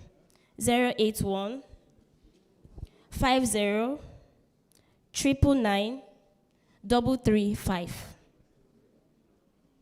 For complaints, please. Thank you very much. And the last number, I'll give my bank account and you send your money. 080. All right. I hope you're having fun. Please put your hands together for yourself. I just hope you're having fun. And our last program for this afternoon is going to be a panel discussion. A very last segment of the show. Quite interesting. Very, very quite interesting. Yeah, it's going to be a panel. I understand that we're going to have 4 important personalities to step out on stage. Please, where are the organizers? Please bring these chairs, 2 chairs here, close by, while I call them to the high table. Please. LOC. These 2 chairs, 2 chairs from that side. At the center here, because I want to call the panelists now.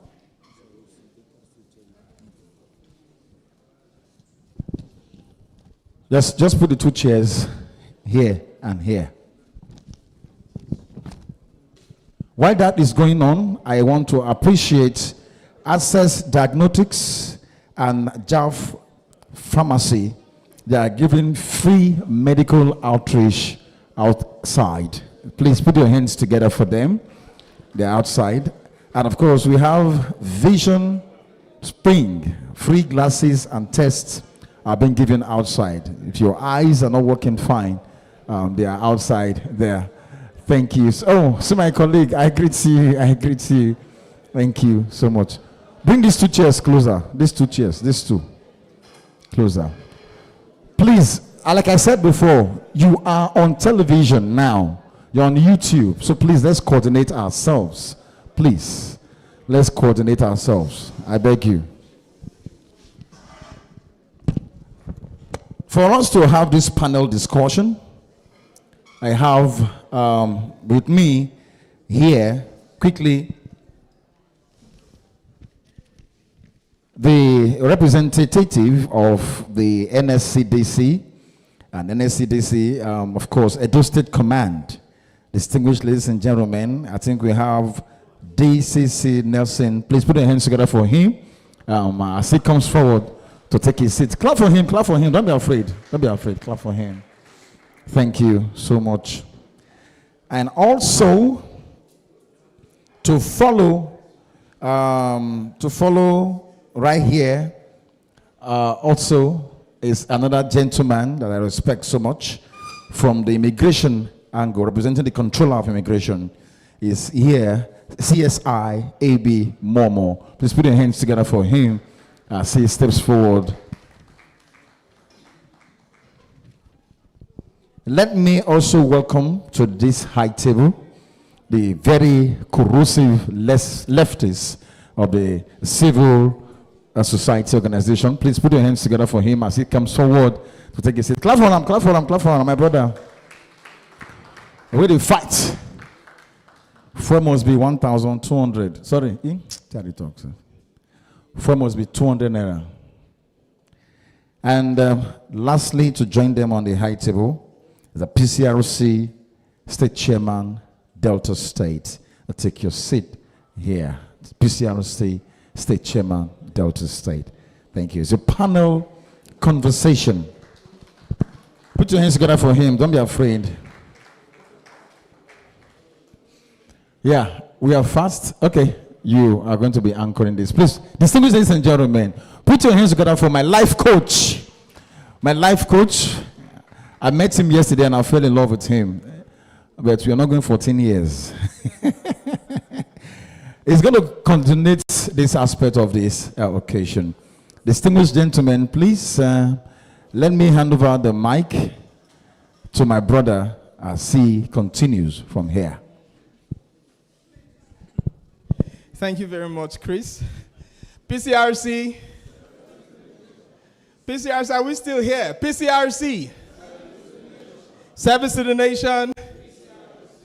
Thank you, esteemed panelists, for joining us this afternoon and this event. Our focus is basically on youth, addressing youth crime and gang violence. I'm very excited that the state chairman for the state I came from is here, Delta State. I'm very much from Delta State.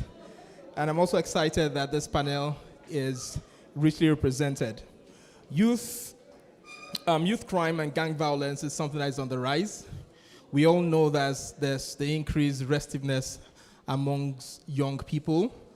And the first question I want to ask here, I'm going to throw the question open, is basically, what are the root causes of youth crime and gang violence in our communities? And I'll first throw that to the Delta State Chairman of PCRC.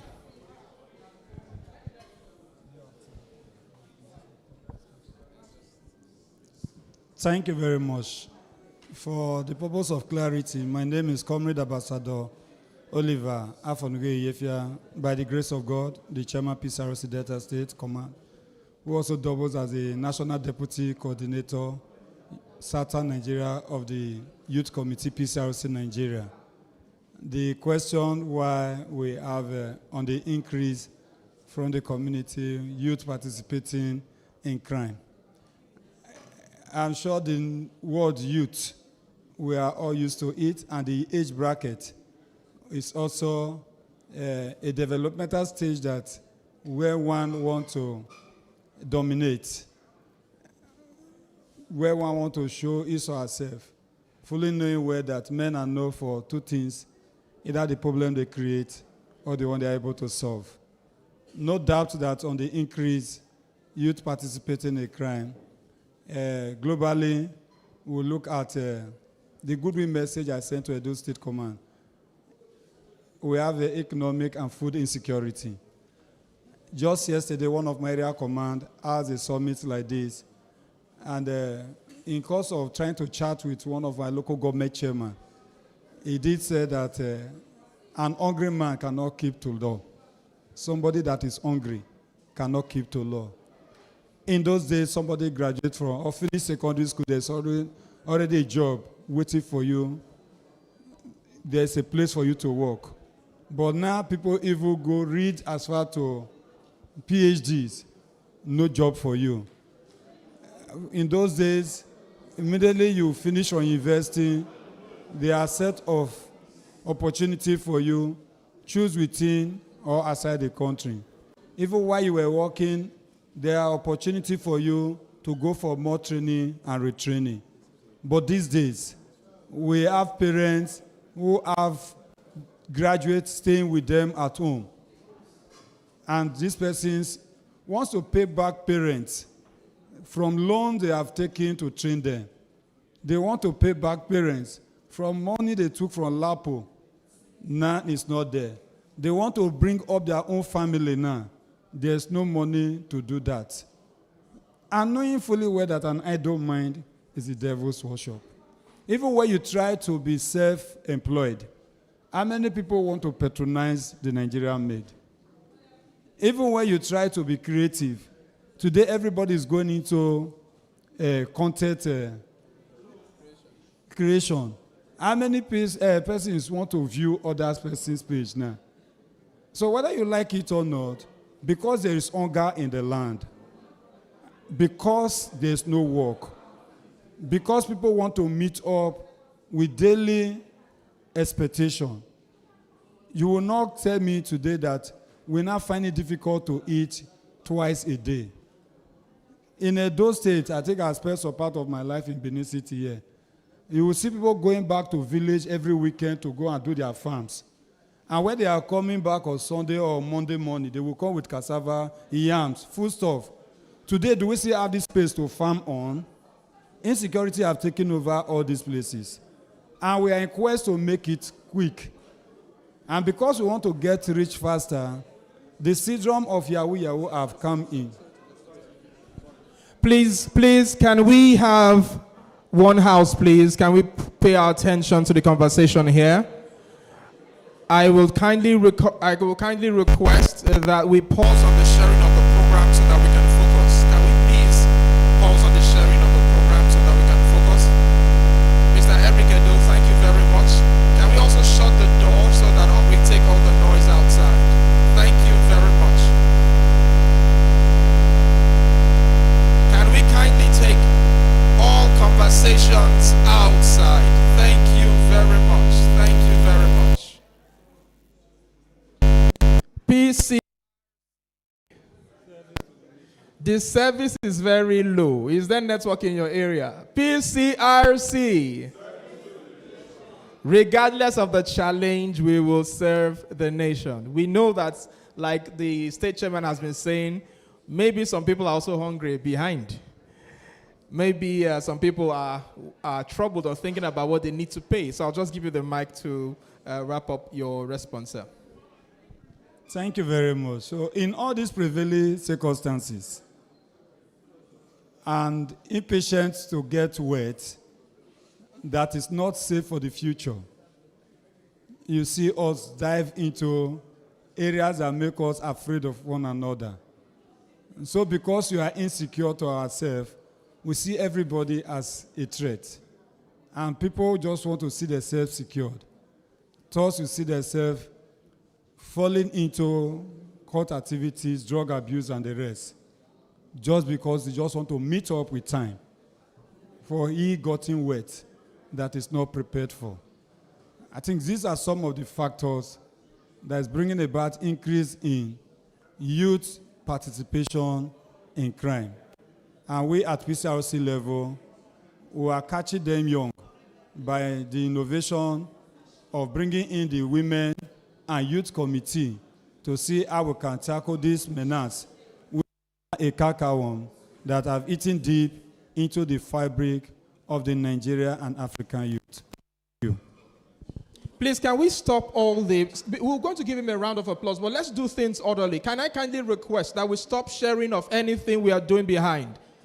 Uyi Mogwan, please, can you help us ensure that every sharing stops? There is time for everything, and this is the time for the panel conversation. Can we please, Assistant Secretary, can we ensure every service stops? Thank you very much. Thank you so much. Now we can give a resounding round of applause to our Delta State Chairman. Amongst all that he said, I picked two things, which one was the hunger in summary, and the other thing was a sense of insecurity.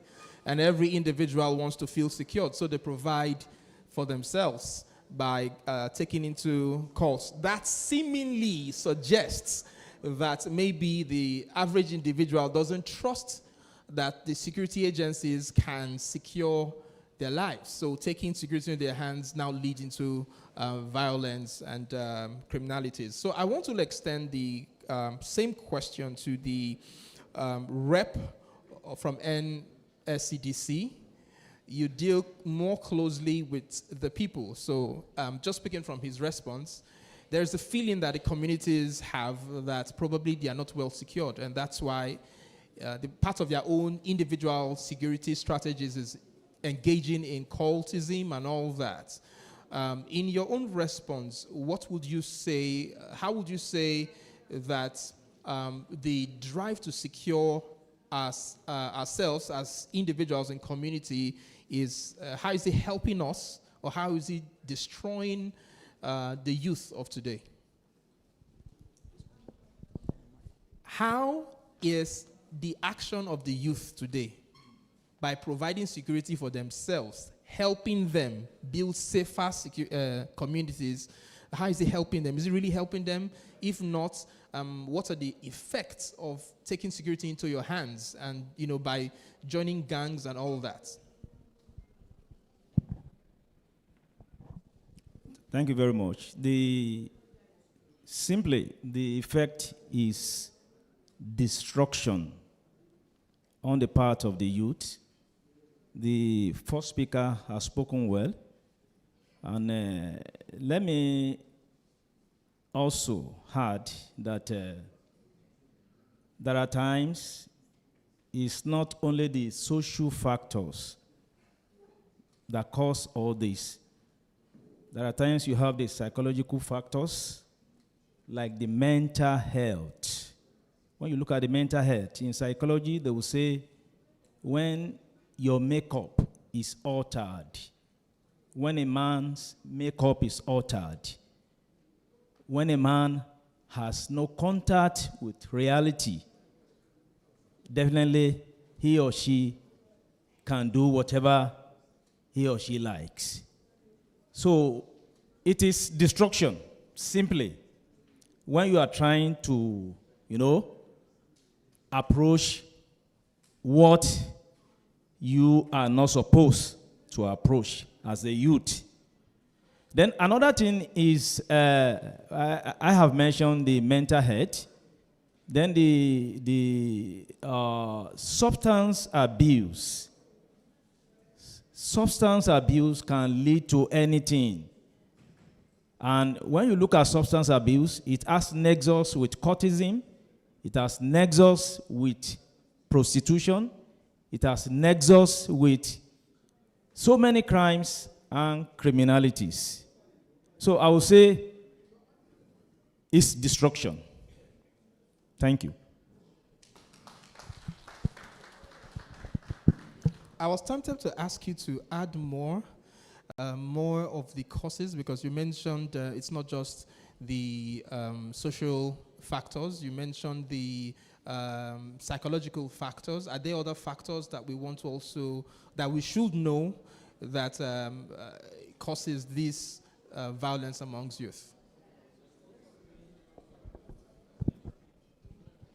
Yes, for instance, the environmental factor, poverty and economic inequality can also drive our youth towards what we are talking about. Thank you. One more time, a round of applause, please. So I'll go to the leftist here, and now he has mentioned inequalities and all that. What would be your recommendation to the youth of today's society who see that there's inequality, who doesn't know, or like he has just enlightened us that there are other factors that they may not be aware of? What is your recommendation or your advice to the youth of today who are already engaged in gang violence? All right, thank you.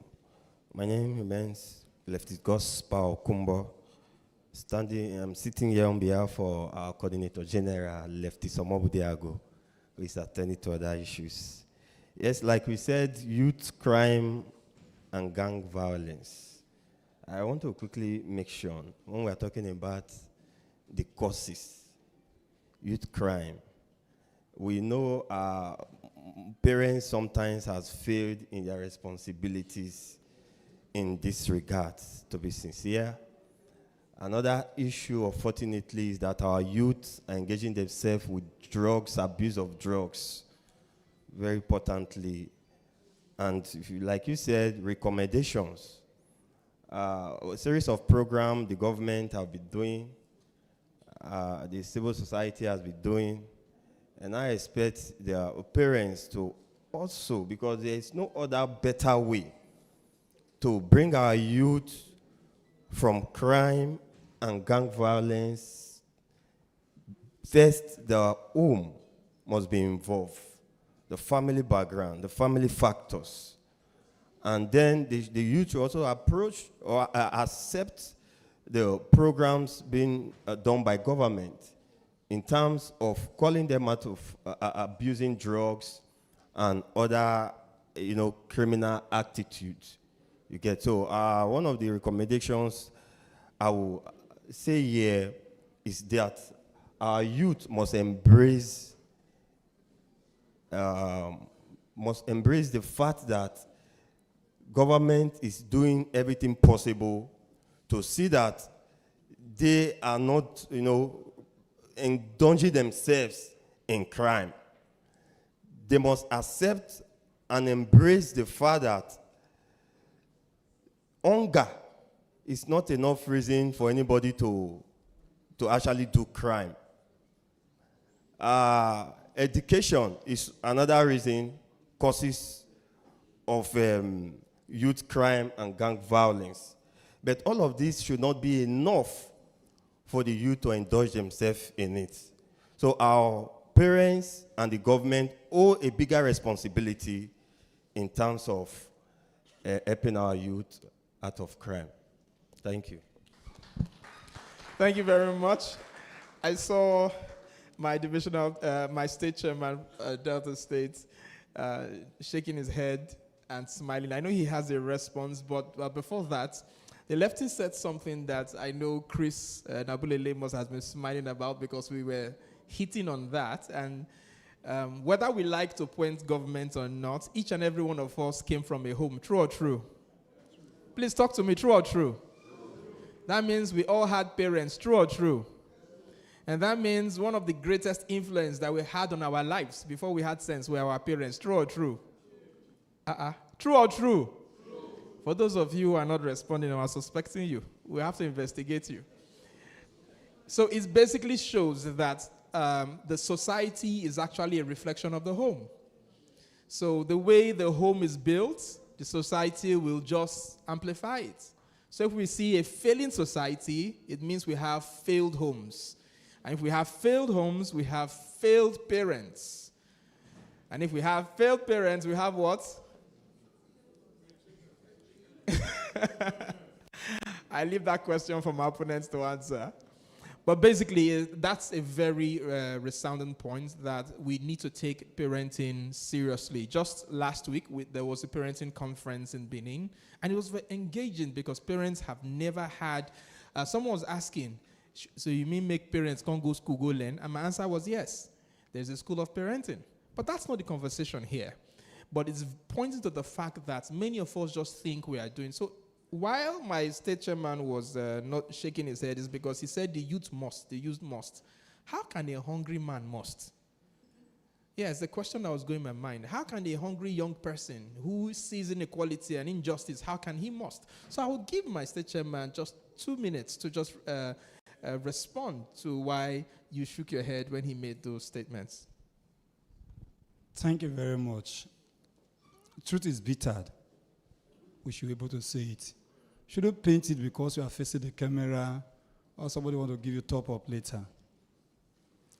While we want to look at parenting, don't forget that some persons are orphans. And some, it wasn't their act that their father and mother died. And so such people will not parent them. And you and I know that guidance, this is my own, this is our own, there's different. Be that as it may, our unnecessary civilization brought us into economic insecurity, food insecurity. And to add to it, I was talking to some group of persons in Delta State yesterday. With sincere apology to people who are, in quotes, who have brought Western religions to us. People who brought Western religions to us. I'm from a polygamous home. At a point in time, my father stayed in the same house. We stay in the same house. 2 mothers, 3 mothers. With all the children, stay together. We fight, we settle ourselves. You fight either of us outside, we'll go and retaliate for that person. But today, 1 man, 1 wife. Our parents had 40 children, 50 children then. They lived to 100 years. We all go to farm, we'll come back, we'll go to school. We are not going for private university then. We are not going to private school. We will trek to our primary school and come back home. Nobody will kidnap anybody then. But today, you have a family of 3 who could not even know, some of our children don't know cassava, they don't know yam. They don't know how to brush, they don't know how to do felling. And so we were believing on ICT, and religions came to train us, love one another. At the end of the day, the love that our parents shared in those days, Christmas is coming, Umba is here. Everybody want to go on for Christmas then. How many of you still want to leave Benin City to your village now for the fear of witches and wizards at home? How many of us still want to eat our neighbor's food again? A child could come back from school in those days, and when the mother is not at home, neighbor out of love will share food for that child, and the child will leave. We will live from one house to another. These days, do we still do that? And if we are not doing all these things, have we not insecure ourselves? And because we are looking at education, in those days, people that became managers in Share and Chevron, were they graduates? We now take our children to private school today. We now allow our children to do ICT at home. Now the churches that came that told us we'll be 1 man, 1 wife, they fail to put love in the house. And that is why they start prophesying to one another. You are an enemy of this, you are an enemy of that. So if we are looking at parenting, that is the cause roots of it. We should have been able to look at the African tradition that we took away, and we borrow what does not belong to us. So whether you like it or not, in those days you would take your lunch when you come back from school and you join your parents at farm. In holiday, you will take your breakfast at farm. These days, your mommy will cook. So we have graduate girls who now cook online. They cannot cook in the kitchen.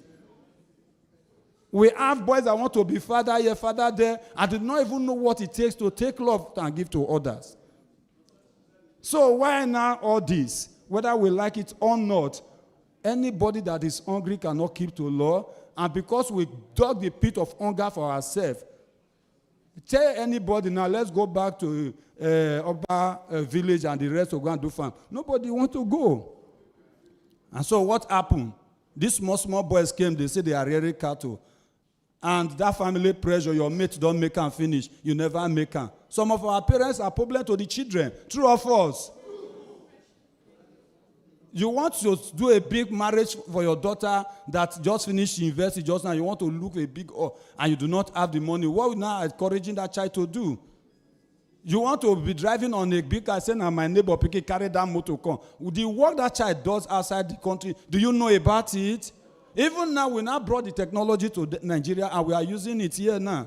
And that is why ritual killing is on the increase. We recognize them in the churches and in the palaces. We give them big titles, deacon and chiefs. True or false? And because they are highly celebrated, some of our service chiefs also hook up to them where they are posted to the various areas. And so when you talk to them in PCRC, that they say, no worry, in fact, even I know what put us for PCRC, I have the CP's number, I have the AIG number. Are you not seeing them? Moral upbringing. We failed. Because some of us see have that imbibed in us, we try to transfer it to our children. Some people see your children as locals. God will help us. Thank you very much.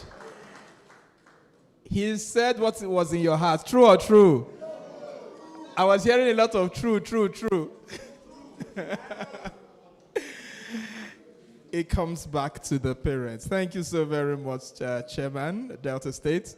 I want to move over to, so Delta State Chairman, he touched on something, and he said that you from your statement, you said, or you insinuated that the security agencies are somewhat compromised because this youth can influence them financially.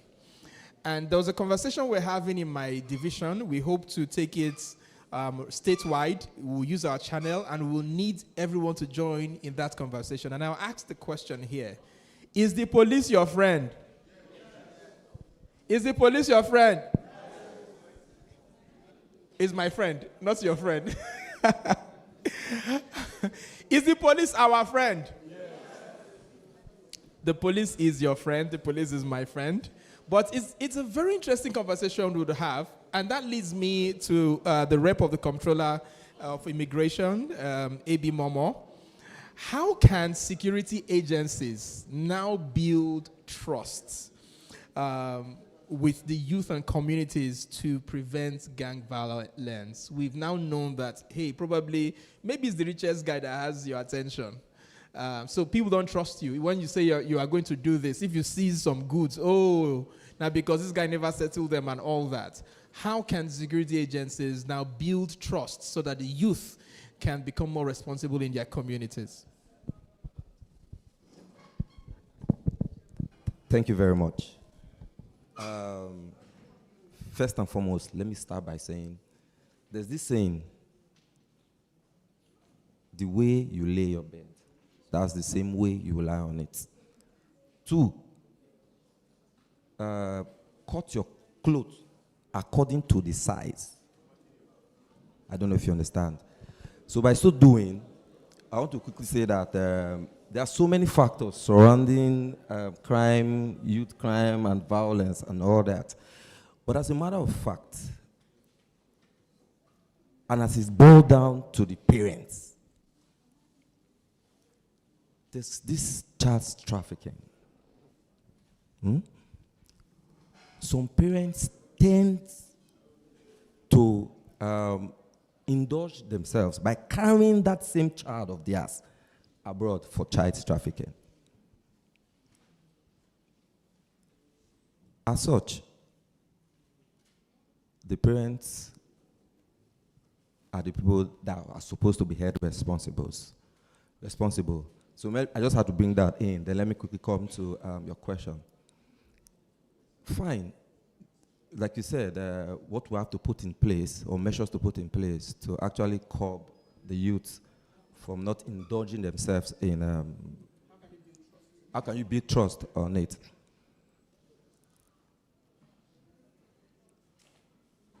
Corruption that they say, it is there. It's not within everybody. It's not among everybody. To an extent, to build that trust, I feel we need to put some measures in place, which are, when a youth come to meet you and say, take this money because I have gotten this and all that, it is of you to say, no, I don't need that. You have to go for that penalties or that offense of what you committed. So I don't know if you understand what I'm saying. Thank you so much.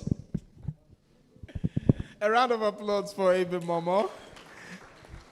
And basically what he said, that it's up to the security agencies to say no when they are offered anything to compromise their stand as service agents. Thank you very much. Security agents, rather. Thank you very much. So I'm going to open the mic for probably 2 questions or 2 contributions of 60 seconds each. So we have one there. We already have one behind. My brother Paul, you have asked a question, so I'll ask somebody else. And Abulele, sorry, please, can you help us? We have one hand up there quickly. Please, let's do it snappy. 60 seconds. Time is not our friend. Please. Okay. Sharp. Okay. Good afternoon, everybody. I am Itietie Omojere. Mine is a contribution. One of the reasons why we have this community violence is what we call our value system is totally dead. We no longer have value system. Let me just run through. Then also our reward system. When a criminal or a gang leader becomes famous, gets appointment, gets chief TSC title, becomes a highly placed political office holder, or contest election to become governor, how do you intend that children, oncoming children, they will see them as role models and they will follow suit? So that is a problem. Also, we talk about parenting. Yes, one of the major issues. How will a 4-year-old child go to school 7 a.m. and 5 p.m. that child is coming back? Who now imparts that morals, those good things in that child? So we should go back and check our educational curriculum.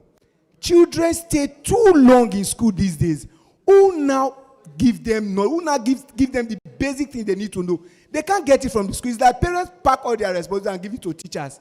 And teachers have their own personal responsibility. How do we balance this thing? That's the major problem. Thank you.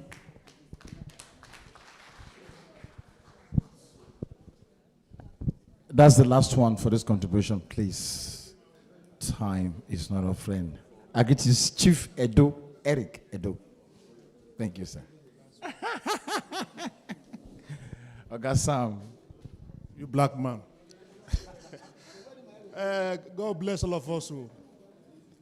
This meeting is not enough to address this problem. You want to reduce crime, you say you grow from a barrack. I like night movement more than the day. I'm 65 years plus by age. Thank God for that young man. I worked with Anini as one of his boys as a politician, and I made money from it. You see, some of us don't know. If you go to the police station now, somebody is suspected. You want to bail that person. The police, you know what they will tell you at the counter? If you don't have money, will that child or that boy come out from the police station? It can't. I came from a family of army and police, navy. We get them. The political class, who are our leaders, supposed leaders, in the process of trying to acquire political leaders, they don't go for old men. They go for radical young men. Even right from the university. Some of them are deputy governor. They became radical from university. Political leaders that raised them all, they became deputy governor.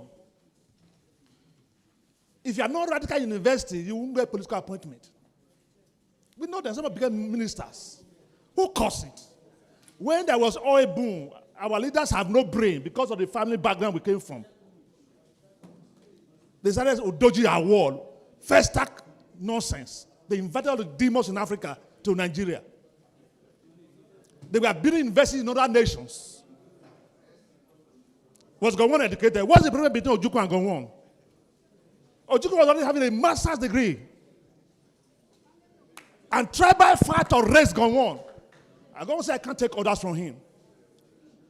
If my father did not go to school, does it mean my children will not go to school? I have PhD, I have any masters. Me. I was going to Abuja. They stopped the driver, the vehicle I entered. I won't mention the name of the vehicle. I was just watching the officers. Thank God I was not one of the military men. They arrested 3 young boys at the vehicle. The driver came down. They said, nobody should come out. I came out. They said, who are you? I didn't talk. I called one of the officers. I said, what do you want? He said, these boys are Yahoo boys. Let them say to us. I said, how did you know? Do you know them before? He said, no. And eventually, they are trained. They got them, Yahoo boys. They brought their phone. They have money. He said, driver, go. Leave them here. And driver can't leave them. I still call one of the officers. There's a course called suspicion management. I use it on the office. I didn't know what I was doing. He said, they can say to us, but we don't know you. I said, oh, don't be free. If they can say, do you know they transfer 50,000, 3 of them? In my presence, I was the one that arranged it so that we can go on the fast journey. 5 policemen. If those policemen did not make return to the office, next time the organ won't send them to outside work. They'll be in the office where you'll be carrying fire. Leaders' atmosphere of government is only the military that you cannot really corrupt, but they have started doing it now. They put a young boy on the road. They would be on their kiosk or on their shade. One boy will wear uniform. What do they pass? They collect and put up a pocket. Is that for a soldier? So the leadership is the problem. Then our traditional rule at number 2. How do we solve this problem? There should be number 1, a revolution. Cultural revolution that will change our value system back to the old. If you don't have money, we're expecting in your village. If you don't have money. If you're a first son, your junior brother is richer than you. Your parent will be praising the second one. So it's the leadership. Let's go back to the truth. Our leadership create system. Put structures that will engage youth. You can't stop youth violence. Oh. There are many Yahoo boys everywhere. No job.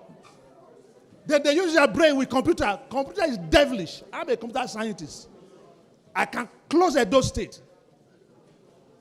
But when you engage them, spend money on structures and pay them.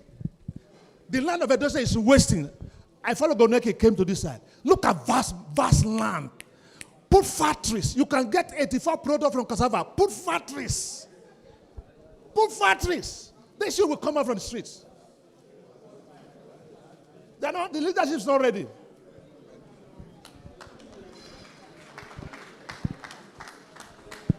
All right, thank you. I think our time is far spent. So let me give the... Thank you very much. Please, welfare. Welfare, you are distracting this conference.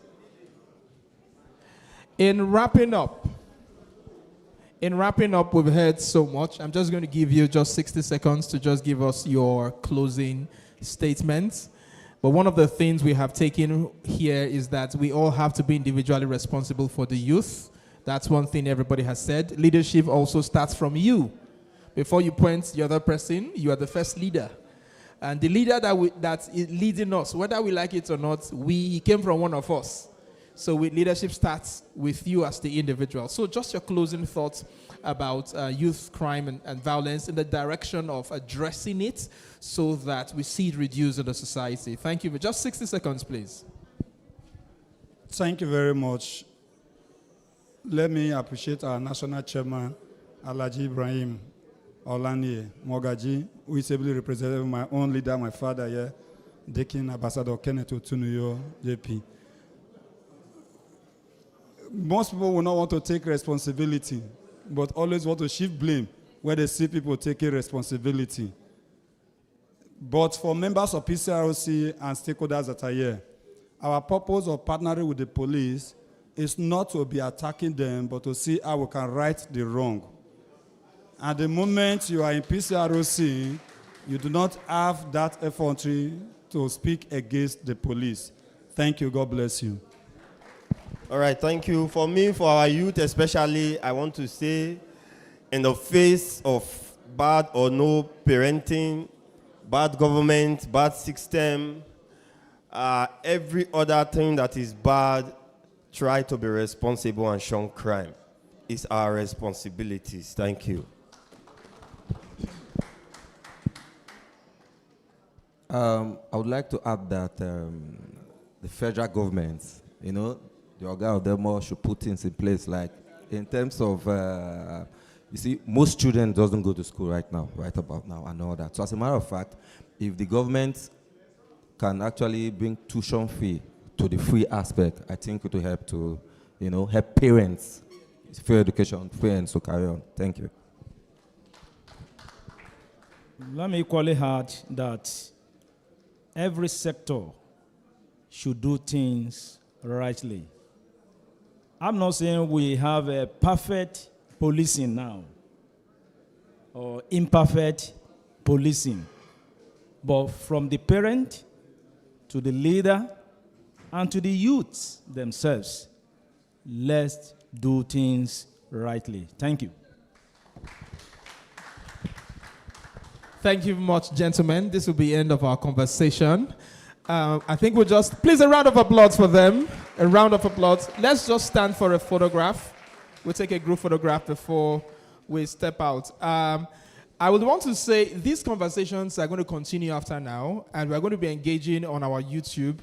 If you are very interested, we'll be sending messages through our divisional chairman. If you're very interested in any given topic or you want to propose a topic, please share. It's going to be a live conversation. People can send in questions online and you'll be on the spot to have conversations, like our gentleman from Delta State was strongly opining that parents are abandoning their children.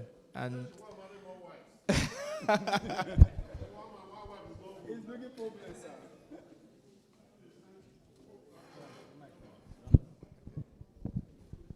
All right, thank you so much. Please put your hands together for the panelists. Before we give the vote of thanks by the chairman, the camera is okay, please go on to that. I will not be happy if my organ from DSS did not say 1 or 2 words to us. Maybe goodwill message. Just 30 seconds, 45 seconds, and we'll do the closing remarks. My boss, I just want you to, from this angle, wish us well in the PCRC. And, okay, have a lecture tomorrow. Okay. Okay, have a lecture tomorrow. Okay. We just want 1 or 2 goodwill message from you, sir. The distinguished chairman of this occasion, very, very distinguished ladies and gentlemen. Well, I have been hijacked to make this, my brief was to come here and observe what was happening and just report to the office. But he has cajoled me to, and I have no choice than to do what he has said. Sir, well, everything said and done, I must confess that I'm deeply very impressed with what I've seen today. I'm really very new in town, and from the collective responsibility I've seen so far, I know Edo State is a step ahead. I've traveled far, I've worked in several states, and what I've seen, when I was coming here, I was told that you have to be very careful, but what I've seen is far different. I've seen peace, I've seen love, I've seen unity amongst our people. And I can attribute that to the good people of this state.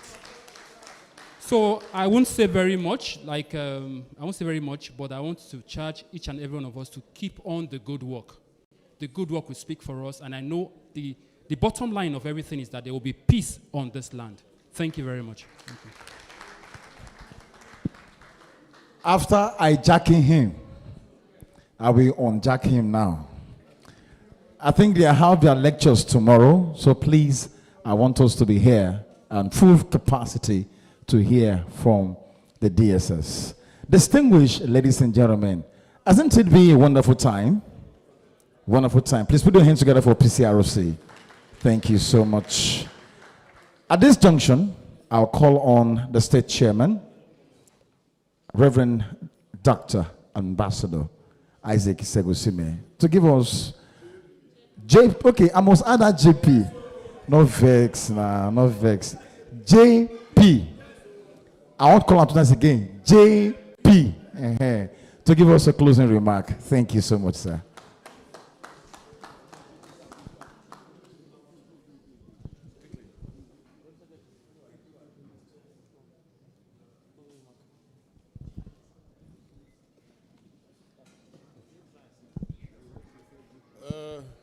Well, my chairman have directed me to make a closing remark on his behalf. I want to, on behalf of the state chairman, if you are telling me to come out, I have to jump the table. Do you know that all these big men will have to, no, sit down, chairman. They can hear me from here now. If you want to tell the national vice chairman to stand up, they will find you. I want to, on behalf of the state chairman, thank our distinguished guests, especially those from the security services, for finding time to come and stay with us. This ceremony has been very colorful. I want to thank the National Vice Chairman South. He's always very energetic, available, accessible, and always with us in Benin anytime we're having a program. Also to thank his entourage, our able, Delta State Chairman, who says we should go back to our tradition and have more wives and 40 children so that we'll go back to the farm with our children and produce more food. So thank you very much. Thank you for your entourage. Thank you for the lectures that have been delivered. I want to particularly, at this junction, I want to express my personal, not on behalf of the chairman, my personal profound appreciation to the local organizing committee, LOC, for their dexterity, for their hard work.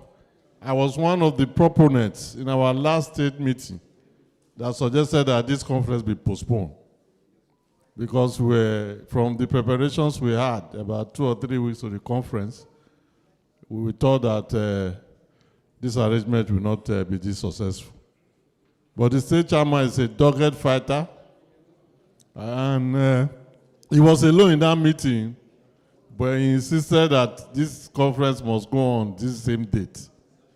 And I know that in the past 2 weeks, the state chairman has done everything within this that is possible. He has been disturbing me. I've been dodging.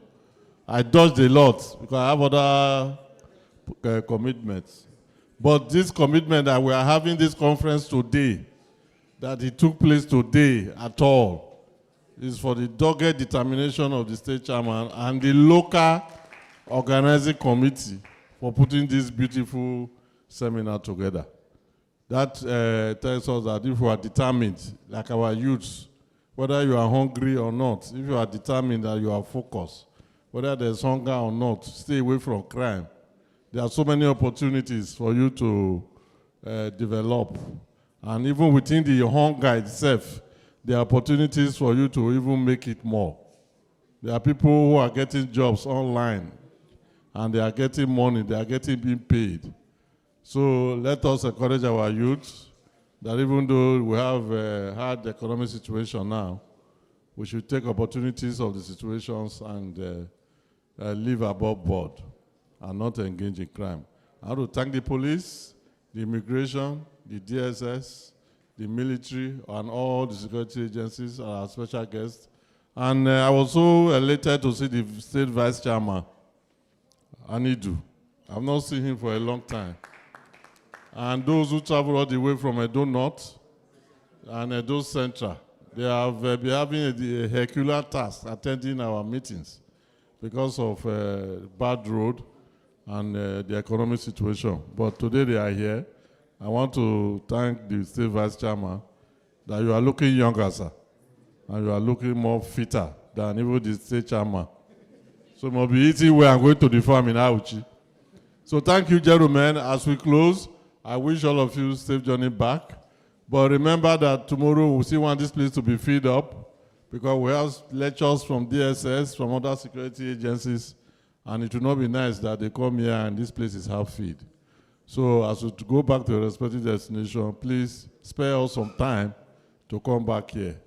Me, I thought I would leave here by 12. But the way the local organizing committee has planned this program, that everything we end by 2 is so beautiful, it's so well done. So if you just come, you will do everything once, and everybody will go and do some other things. Thank you, and may God grant you traveling messages back to your respective destination.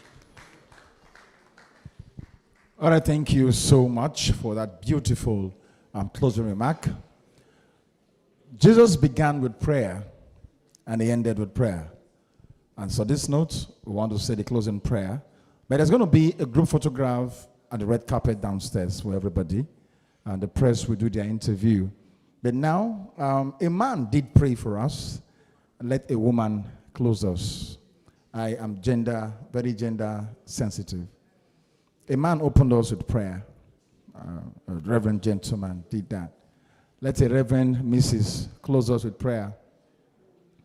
We never commit sin since morning. No woman to pray? Okay, you want to pray? Okay, madam. Thank you.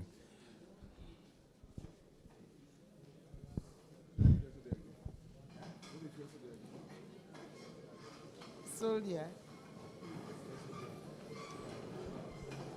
Let us pray. Let us all just appreciate God for what God did today, for granting us the grace to see this particular day, and it has been a fulfilled day. He said, what I hear you say, that I will do.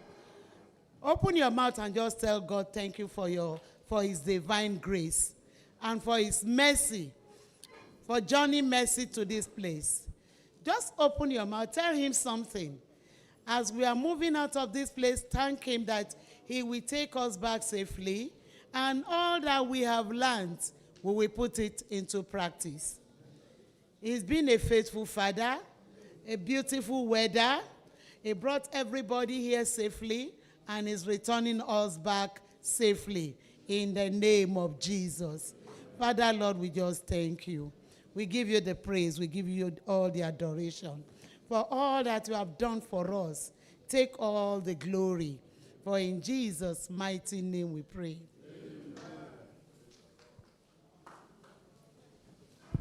All right, praise the Lord. Offering time. Raise your offering now. And submit your offering. All right, let's be here again tomorrow at the same time. Thank you so much. My name is Chris in Abulele.